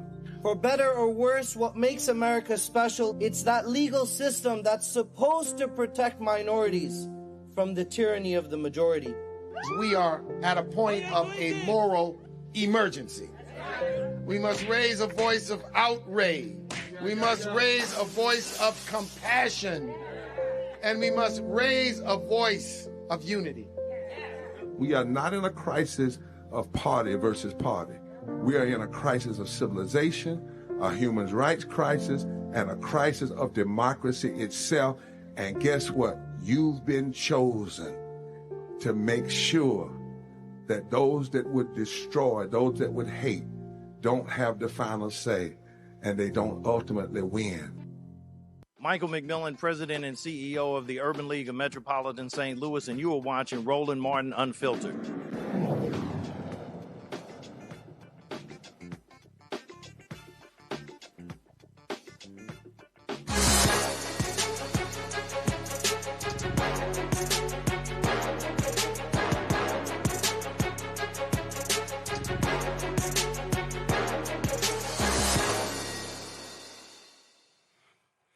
All right, folks, so Christmas is next week, and of course, we've got all of our Shop Black Star Network products. You see them all to my left here, so you name it, we got it.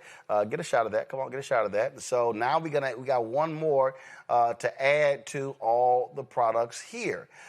We've had other folks on talking about skincare and talking about all the different things along those lines. But when it comes to men, most of these folks we've had on have been talking about skincare and hair for women as opposed to men. Well, joining me right now is the owner and founder, Miguel Martinez. That's right, Smooth Redefining Self-Care. You look at, we've got the products right here, and it's called That Smooth. And so, Miguel, glad to have you here. So take me through here. All right, so you've got, again, when you look at this business, it's a massive business targeting women. But in the last 10 years or so, we've seen an increasing number of companies focus on skincare and products for men. You got me? Yeah. Oh, yes. I'm sorry. I had lost my audio for a moment. So what I'm saying is that, like, really, I dare say, the last decade, we've seen an increasing number of companies really focusing on the skincare and beards and all of that when it comes to men. Talk about when did you create this and what was the impetus for it? Okay. Well, first, I want to thank you for featuring us on your show, and I want to thank the viewing audience as well. So our journey started really as a result of personal need. So I'm a former investment professional. I was a stockbroker, then a mortgage professional. So I always had to, look presentable. And there was a time, you remember, when there was a thing about beards. And so just over decades, my skin just suffered from a lot of irritation. I was getting hyperpigmented under my jaw. Around the same time, my sons were having issues too. My son, Miguel, he was really stepping up. Actually, he went to work on Capitol Hill as special counsel to John Lewis and also on the House Ways and Means Committee, and he was bumping up badly. My other son, Robert, he was an artiste, an art curator. He produced music. In fact, Snoop Dogg's latest track, they're actually using, or his latest song, they're actually using his track, Raphael. So he had issues with his beard, skin flaking, and the like. So I just decided, you know what, I'm going to do something about it, but with one caveat, because we have a strong oral history in our family. And my mother was the first one who we know of who contracted cancer. And so now we know that if you're living next to, smokestacks and you're drinking contaminated water, certainly, that's where we saw, cancer rates high. Well, that was not the case for us. And so I began to study and realized that there's this thing called acute poisoning. And I started to look at the ingredients that were in our products, things like phthalates, which actually affect your genitalia, your reproductive capacity, parabens, which cause male breasts to grow, causes erectile dysfunction, artificial fragrances. So, for example, if I put fragrance or I put parfum, I can legally put up to 300 chemicals in there to enhance the aroma. So I went with essential oils. But the point was, is I wanted to create something that was effective in the way that it would not only improve the appearance and condition of my skin, but would allow me to shave and my son to shave without razor bumps, irritation. So, for example, like one of our products, our shaving cream mask, is literally infused with Dead Sea mud, which removes impurities, rebalances the pH. It's basically a mask. Keeps your pores tight. Baobab oil actually rebuilds the skin from the inside out. And argan oil, which is a super penetrator, and safflower oleosomes to retain the moisture. So after a period of time, people started to notice the difference, and they started to ask me for it. So my wife challenged me. She said, there are millions of guys like you and the boys in America, so you should look at it. And so I did the math, and I realized that just in men's grooming, that men of color comprise about 30% of that market. That market right now, that number right now is right at about 5 billion, with 1 to 1.5 billion leaning toward luxury products. And so I always bought luxury. I'm a healthy guy, I had a professional background. So I wanted to create something that was a luxury product for us, but that was built around multi-purpose ingredients that provides multiple benefits per product, as opposed to the competition is usually one product, one benefit. We're one product, 3 benefits. And so, we were successful at it. The thing I'm most proud of is that in the 7 years that we've been in existence, we've yet to have a product return because it didn't live up to its claims. So let's talk about the product. So right here, we've got the premium natural shaving product set. That's what we got. That's what we got right here. And so we got the pre-shave oil, shaving cream, aftershave balm. So walk us through that. So shaving. Why should we be using a pre-shave oil? And why should we be using an aftershave balm? Explain that for the folks who just simply shave and they move on. Right. Well, and obviously, and I'm taking a skincare approach.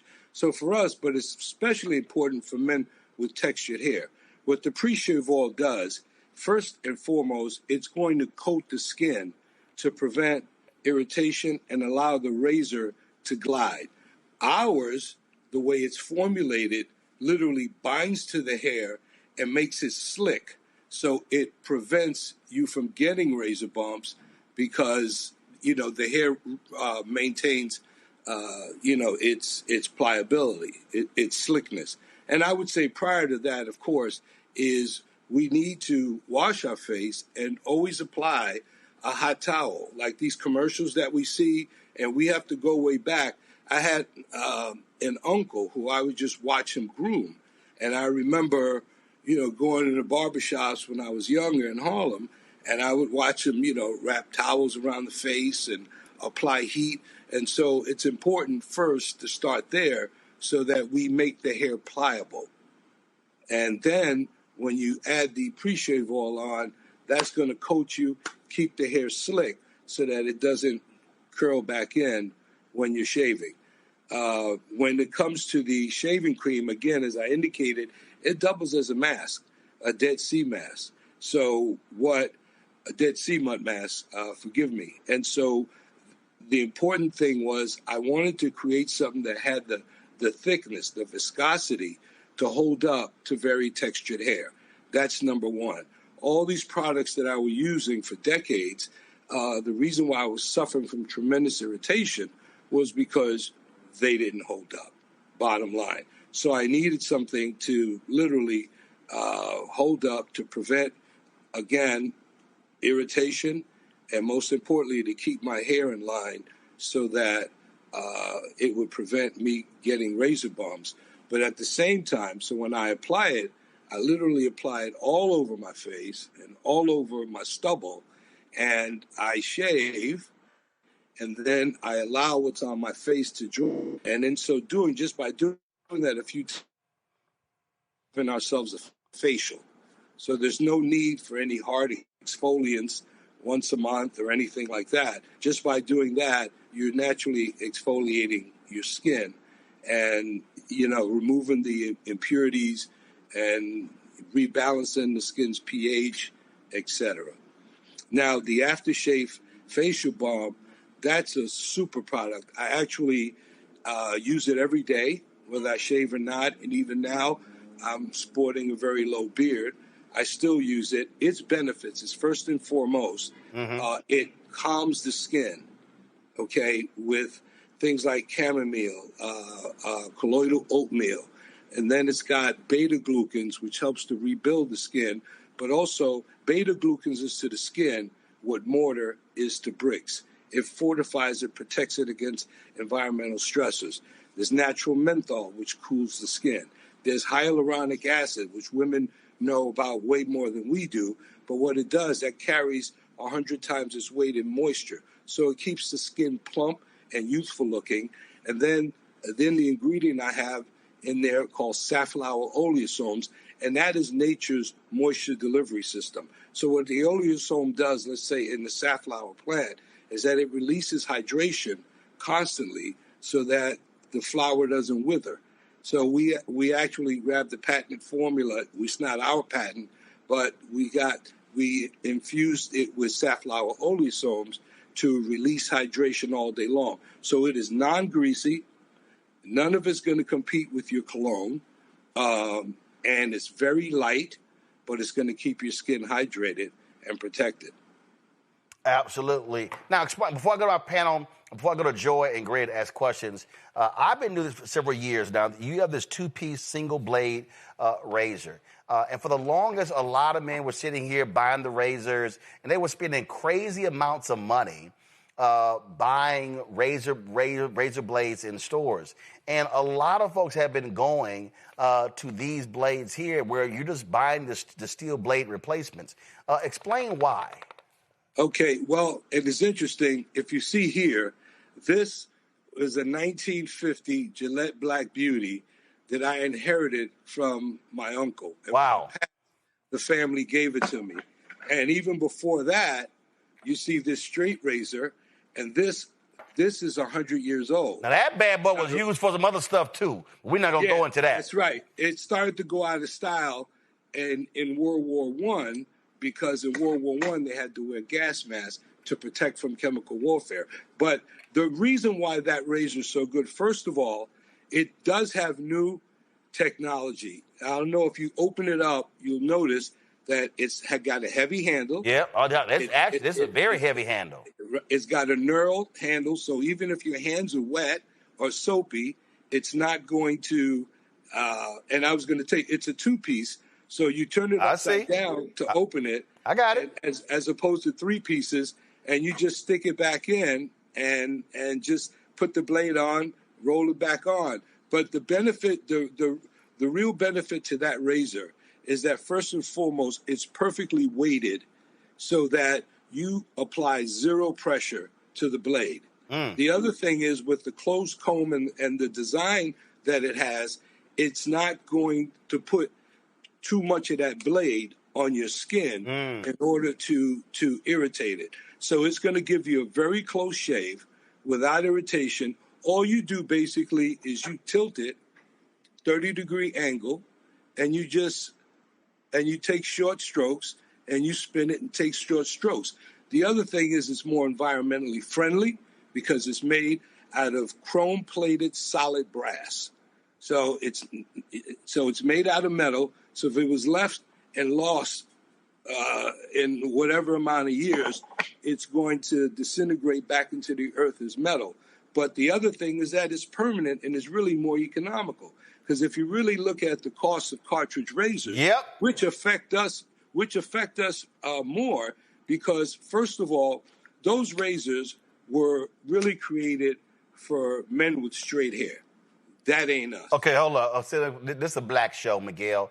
Those razors were created for white men. Go ahead. Right, plain and simple. And the reason being is that because their hair is straight, that first blade literally comes and it pulls and overpulls the hair, so that when the other blades come, that means the hair has some space between the skin and where it is in the follicle. And see, that doesn't work for us because, first of all, you have 2, 3, now up to 5 blades coming against barely protected skin, which means it's taken off too much of the skin barrier. When that happens, the first thing that the skin loses is moisture very rapidly. But the other big danger is that by overcutting our hair, and if it's sitting below the skin level, then when it dries, it's going to do its natural curl. It's going to curl, wave, and that's the main cause of razor bumps. Wow. And I speak to a lot of young cats that, man, I'm afraid of razor. I said, first of all, groom shaving was invented in Egypt by men who look like us. Come on. So we created the game. We were the first groomed people on the planet. So it's not that, it's technique. And if you look at pictures of your grandfathers and your great-grandfathers and great-uncles that were shaving, you don't see them bumped up. It's the method of shaving and having more than one blade. Also, if you go to any premium barber who shaves in the world, why aren't they using double multi-blades? Yep. They use a single blade because it gives them precision. It allows them to shave close. And there's a method of shaving that, in a nutshell, with our system, you're going to get a barbershop level shave, but at home. And we also have instructions in there on how to use it. Greg, first question, Greg, from Miguel. With that smooth? Man, that this is an amazing conversation. You're absolutely right, Brother Miguel. I've been to Egypt a dozen times, Kemet, and led tours, and what you don't see on those walls is men with beards. Usually the beards are the foreigners. So I mean, but the shave is tight, and across Africa, where are the bumps? The fades are tight, man. So I want to ask you. I wanted to ask you about your mother, and I wanted to ask you about your beloved Harlem. And when you lifted up that straight razor, of course, I thought about Bumpy Johnson. And so I want to ask you about the. No, I wanted to ask you. See, you so cool with it. I've been looking at the website. What is the role of style in general and Harlem style in particular in your approach, brother? Well, Harlem, it's like, and I grew up on 125th Street, so you can imagine I'm a couple of blocks from the Apollo, and just in my era, even the gangsters, like, they dressed up. I mean, I don't know what decade that happened, in the 90s or early 2000s, where thugs wanted to look, like thuggish. So Well, it all changed when Timberlands became dress shoes. Right. I'm sorry. I got to wear shoes that are either suede or can be polished. Right. And also growing up, you talk about the sneaker style now. So in Harlem, we would dress. I mean, alpacas, we were impeccably dressed. And we even had a sneaker game with it. Where back then it was like Pro Keds, but they made them in several different colors. So, you throw them on, but that's when you were casually dressed. You wouldn't do it in a suit. So Harlem has this history, of it being a place of renaissance, of art, of culture. And, so, that's part of it. And then the other part of it, going back to my mother, our parent company's name, Audia for Shave. My mother's name is Audia. Okay. And, she's Black Puerto Rican. My father's Afro-Cuban.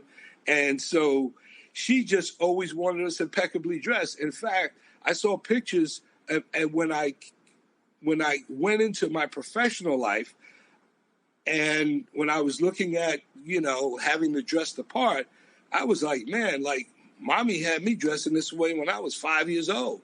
I mean, French cuff shirts, cufflinks, bow ties, braces, wingtips, split toe shoes. She would have our clothes custom made even. And she was at the door making sure that we looked presentable before we left. And if not, she would send us back to do it. Now, she didn't necessarily care how we looked coming home as long as our clothes weren't ripped up because she knew we were all athletic. But so she really set that standard for grooming because she said to me that I'm never going to get a second chance to make a first impression. And most importantly, she just put in me that ability to dream. I remember watching a television show, I don't know, Father Knows Best or something like that, and I saw the way they were living. And I said, so, Mom, what's it going to take for us to live that way? And she said, well, first of all, you have to do great in school. And I'm like, okay, that's not a problem. She said, but then you have to go to this thing called college. And I said, okay, is that another school? She said, yeah, but that's a school that you have to pay a lot of money for. And unfortunately, I won't be able to pay for it. But she said to me that there is nothing that's ever been done by any human being on this planet, and she's a Christian, short of Jesus Christ, that not accomplish it. So as long as you set your heart and your mind and you keep committed to it, then God will show you a way. And so, and he'll get you, to college. And that's how I wound up at first, the basketball scholarship in Texas, but then I transferred to Howard University. Well, it's so funny. And carries me to this day. It's so funny. Before I go to Joy, when I look at this brush, all I can think about, my dad had like a coffee mug, and then exactly. And you know how you would sew the soap, the hand soap, and then it'd be like that little piece left. They would simply crush that up, take that brush, put some Greg laughing up. Put that brush in there. Put that brush in there, and that was the shaving cream. So Miguel, I understand because my dad used to get clean and dressed up to go grocery shop. I'm like, exactly. He just going to the grocery store. And even if you had blue collar parents, which most of us did, the men in my family, they came home, they showered, they got dressed. Right. Even if it was to be at home. Or just to go outside. He would shake it, clean up, get dressed to go grocery shopping. I was like, where he going? Oh, he come back with some grocery bags. I'm going to throw some sweats on. Joy, what's your question? Well, first of all, let me just thank Reese for leaving early so I can be on with these three fine black men. Y'all are just looking great tonight, Miguel. Thank you. Miguel, woo! Listen, let me ask you, what are you doing, to get in some stores so that we can, the more we ain't getting no stores. Products. No, Joy, they going to the website. We buying direct. All right, we'll go black. to the website. That's fine. We buying direct go to the black. Website. Yeah, but I'll answer your question, Joy. And actually, I was watching Boris Kedjo, and I think he gave a great explanation. What it is, we have been in retail. We launched in Whole Foods stores. Okay, and then when Amazon purchased them, they went from, if Whole Foods mantra was local first. So we started in one store in Harlem, spread around the region. Amazon comes, purchases them, and they go national first. On top of that, they didn't want to give us exposure on the website, and they had this marketing or merchandising deal that we had to do, which I felt that it was a loss leader. Because if no one's showing your product that has the incentive to sell it, more than likely they're not going to sell it. So we pulled out of that. We were accepted, and our products were offered at Macy's. It was online because it was during the pandemic. And we now do have product that's being sold in bulk department stores from Maryland through Texas. But we're not renewing those relationships. And the main reason why is, and this is what our people really, really have to get, and that is when I'm dealing with a retailer, okay, first of all, since the pandemic, nobody's afraid to press a button. You're going to get what you order. Number two, the deal with a retailer is this. We are sending our customers to the retailer, and then the retailer maintains the first-person relationship with our customer. So even if I'm stocking a retailer, okay, and let's just do the math. You give up 50 cents on the dollar just to establish the relationship. There you go. You have to come up with additional capital in order to put end-of-aisle displays on, to put visual collateral up. All that comes out of our pocket. And then third, they want us to spend tens of thousands of dollars to market to you to send them to their store. And I will never have more than a second person relationship. Right. So you're going to take it off the shelf But the reality of it is I have no way of communicating with you. We don't have a one-on-one relationship. Right. So you actually can't collect data. Number, and that's the big one. Yep. So therefore, by going direct to consumer, we establish a one-on-one relationship. We have data readily available, instantly, daily. And the other thing is, when we now have the pricing flexibility that we lost with the major retailer, so that we can offer special pricing and other things. We can run specials when we want and things of that nature. And then the biggest thing, and Roland, you're big on this, and this is why I'm such a fan. You see, black people have to understand that there's a difference between income and wealth. And let's go there for a second. Black and brown people earn $3.2 trillion in America alone. Left alone, we probably be the 5th largest nation on earth. But why is our wealth 1/10 of white people? Well, and it's because through quote unquote integration or what have you, they learned the method to remove our money from our pocket ASAP.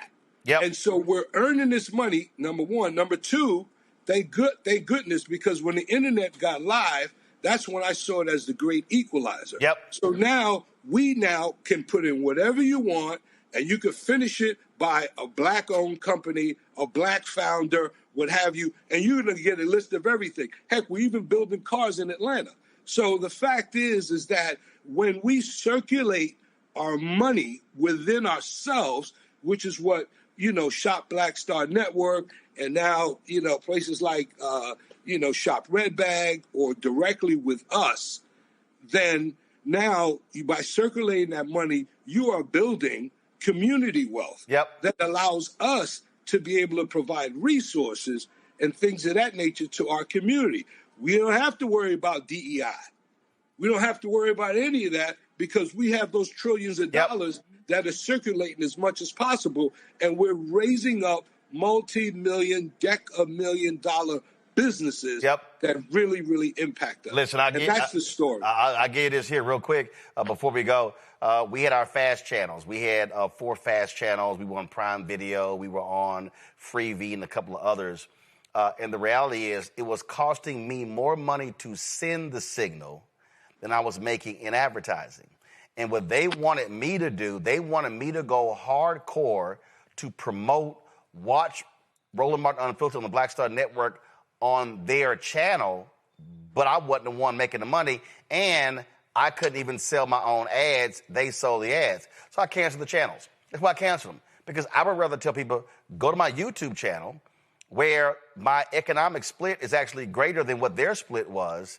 But again, what I keep telling people, Miguel, when you understand the money game, then you understand how business actually works. Folks, the product is called That Smooth. I want y'all to go to shopblackstarnetwork.com. If y'all are buying Christmas gifts, hey, this is a great gift for the men in your family. You got some teenagers, they start shaving, uncles, cousins, you name it. Again, you've got the brush, you've got the blade, you've got the pre-shave oil, you've got the aftershave balm, you've got the beard oil, you've got the exfoliating beard and facial wash, all of that. So go to shopblackstarnetwork.com. And I keep telling y'all, when you buy from shopblackstarnetwork.com, not only are you supporting the black business with the product, you're also supporting this show because we also participate economically. And so you're actually helping build multiple black businesses. Miguel, we appreciate it. Congratulations on the product. Thank you so much. I'm going to be trying. I shaved before I came on the show today. I shave every other day. So I'll be trying out your razor on Saturday. Yeah, please. And listen, I'd love to hear from you and tell me your experiences. Of all the hundreds of reviews that we have, we average a 4.8 out of 5. And just one last thing, too, for our women who shave as well. Women love the product because when they use the shaving cream, they also use it as a mask, but also by shaving under their arms, the last thing a woman wants is to raise her arms and her pit be darker than the rest of her skin. So it's all about the hair texture, and not whether it's a male or female. Yep. Your texture is just like ours, and y'all shave more of your bodies, those of you who do shave, than even us men. All right, that's smooth. ShopBlackStarNetwork.com. Miguel, we appreciate it. Thanks a lot. Thank you. It's my honor and a pleasure. Thank you very much. Let me thank Joy for being on today's panel. Let me thank Greg. I'm not going to see y'all before Christmas. Y'all have absolutely Merry Christmas, Happy Kwanzaa, anything, what was it, Hanukkah? What else we got? All the holidays mixed in. So whatever y'all celebrating, do all that. Y'all enjoy yourselves. I appreciate it. I will see y'all. I just bought a shaving kit. There you go. That's all. That's what from ShopBlackStarNetwork.com. That's what I sure did. That's what I'm saying. So we appreciate that. So thanks a bunch, folks. Y'all have a fantastic holiday. I'll see y'all, of course, after the new year. To everybody who's watching the show, thank you so very much. Don't forget, support what we do. I'm telling y'all, y'all have no idea. I'm telling y'all, we about to blow this shit out in 2026. Okay? Y'all, I'm not joking. Okay? We're literally launching a new daily news show. Brittany Noble's going to be hosting that show. We just hired a producer for that show. Dr. Ebony Hilton, yeah, she's going to be hosting our weekly health show. I'm going to tell y'all more about that. We got that. We completely rebuilt. If y'all pull up in the control room, pull up BlackStarNetwork.com. I hired a black-owned company out of Los Angeles, Quantasy. We completely rebuilt BlackStarNetwork.com. No, guys, pull up BlackStarNetwork.com, not Shop Blackstar. Pull up BlackStarNetwork.com. So if you pull up BlackStarNetwork.com, what you'll see is you see how we completely did that. So you're going to be seeing more stories. You're going to be seeing a lot of the interviews that we do here in written form. This is it right here. You're going to be seeing original reporting on there as well. A lot of y'all have been subscribed. Some of y'all have been getting our newsletter in your email. We're actually expanding that. We're going to be launching newsletters for multiple shows. We're building all of that. You got the 2026 election. We're going to be doing multiple town halls all across the country, hosted by me and others. I was talking to somebody today. I can't go through it. No, go back to the website, y'all. You ain't got to show me. Somebody today who I'm going to be hiring to be the editor of the website. And so when you talk about columns and other things, all of that, here's a perfect example, y'all. Happened today. Now that's the app. Now, some of y'all have been saying, what happened? The Black Star, now you can come back to me. The Black Star Network app disappeared. No, we're switching providers because the other one was too costly. We got a better deal and better functionality. So we're going to be rolling out our new Black Star Network app next week as well. So all of these things are happening. And I'm telling y'all, it's amazing. Because let me tell y'all what happened. Yesterday, Blavity did a story based upon the Washington Post story about the president at University of Maryland Eastern Shore suing the professor for defamation. Then Black Enterprise saw the Blavity story, and they posted their Instagram channel today. Then another Instagram page, Black Something Culture, they posted the same thing. We interviewed her a month ago. We had the exclusive. So what we're going to be doing is we're taking BlackStarNetwork.com, and that is going to become our news portal. That's going to become our Black News Wire. You got Associated Press, that's what Black Star Network is going to be. So I'm telling y'all right now, it's some amazing things. So when you support this show financially, I went to the post office today, probably had about 30 or 40 checks and money orders in there. When you support this show, Black people are always talking about, we got to have our own.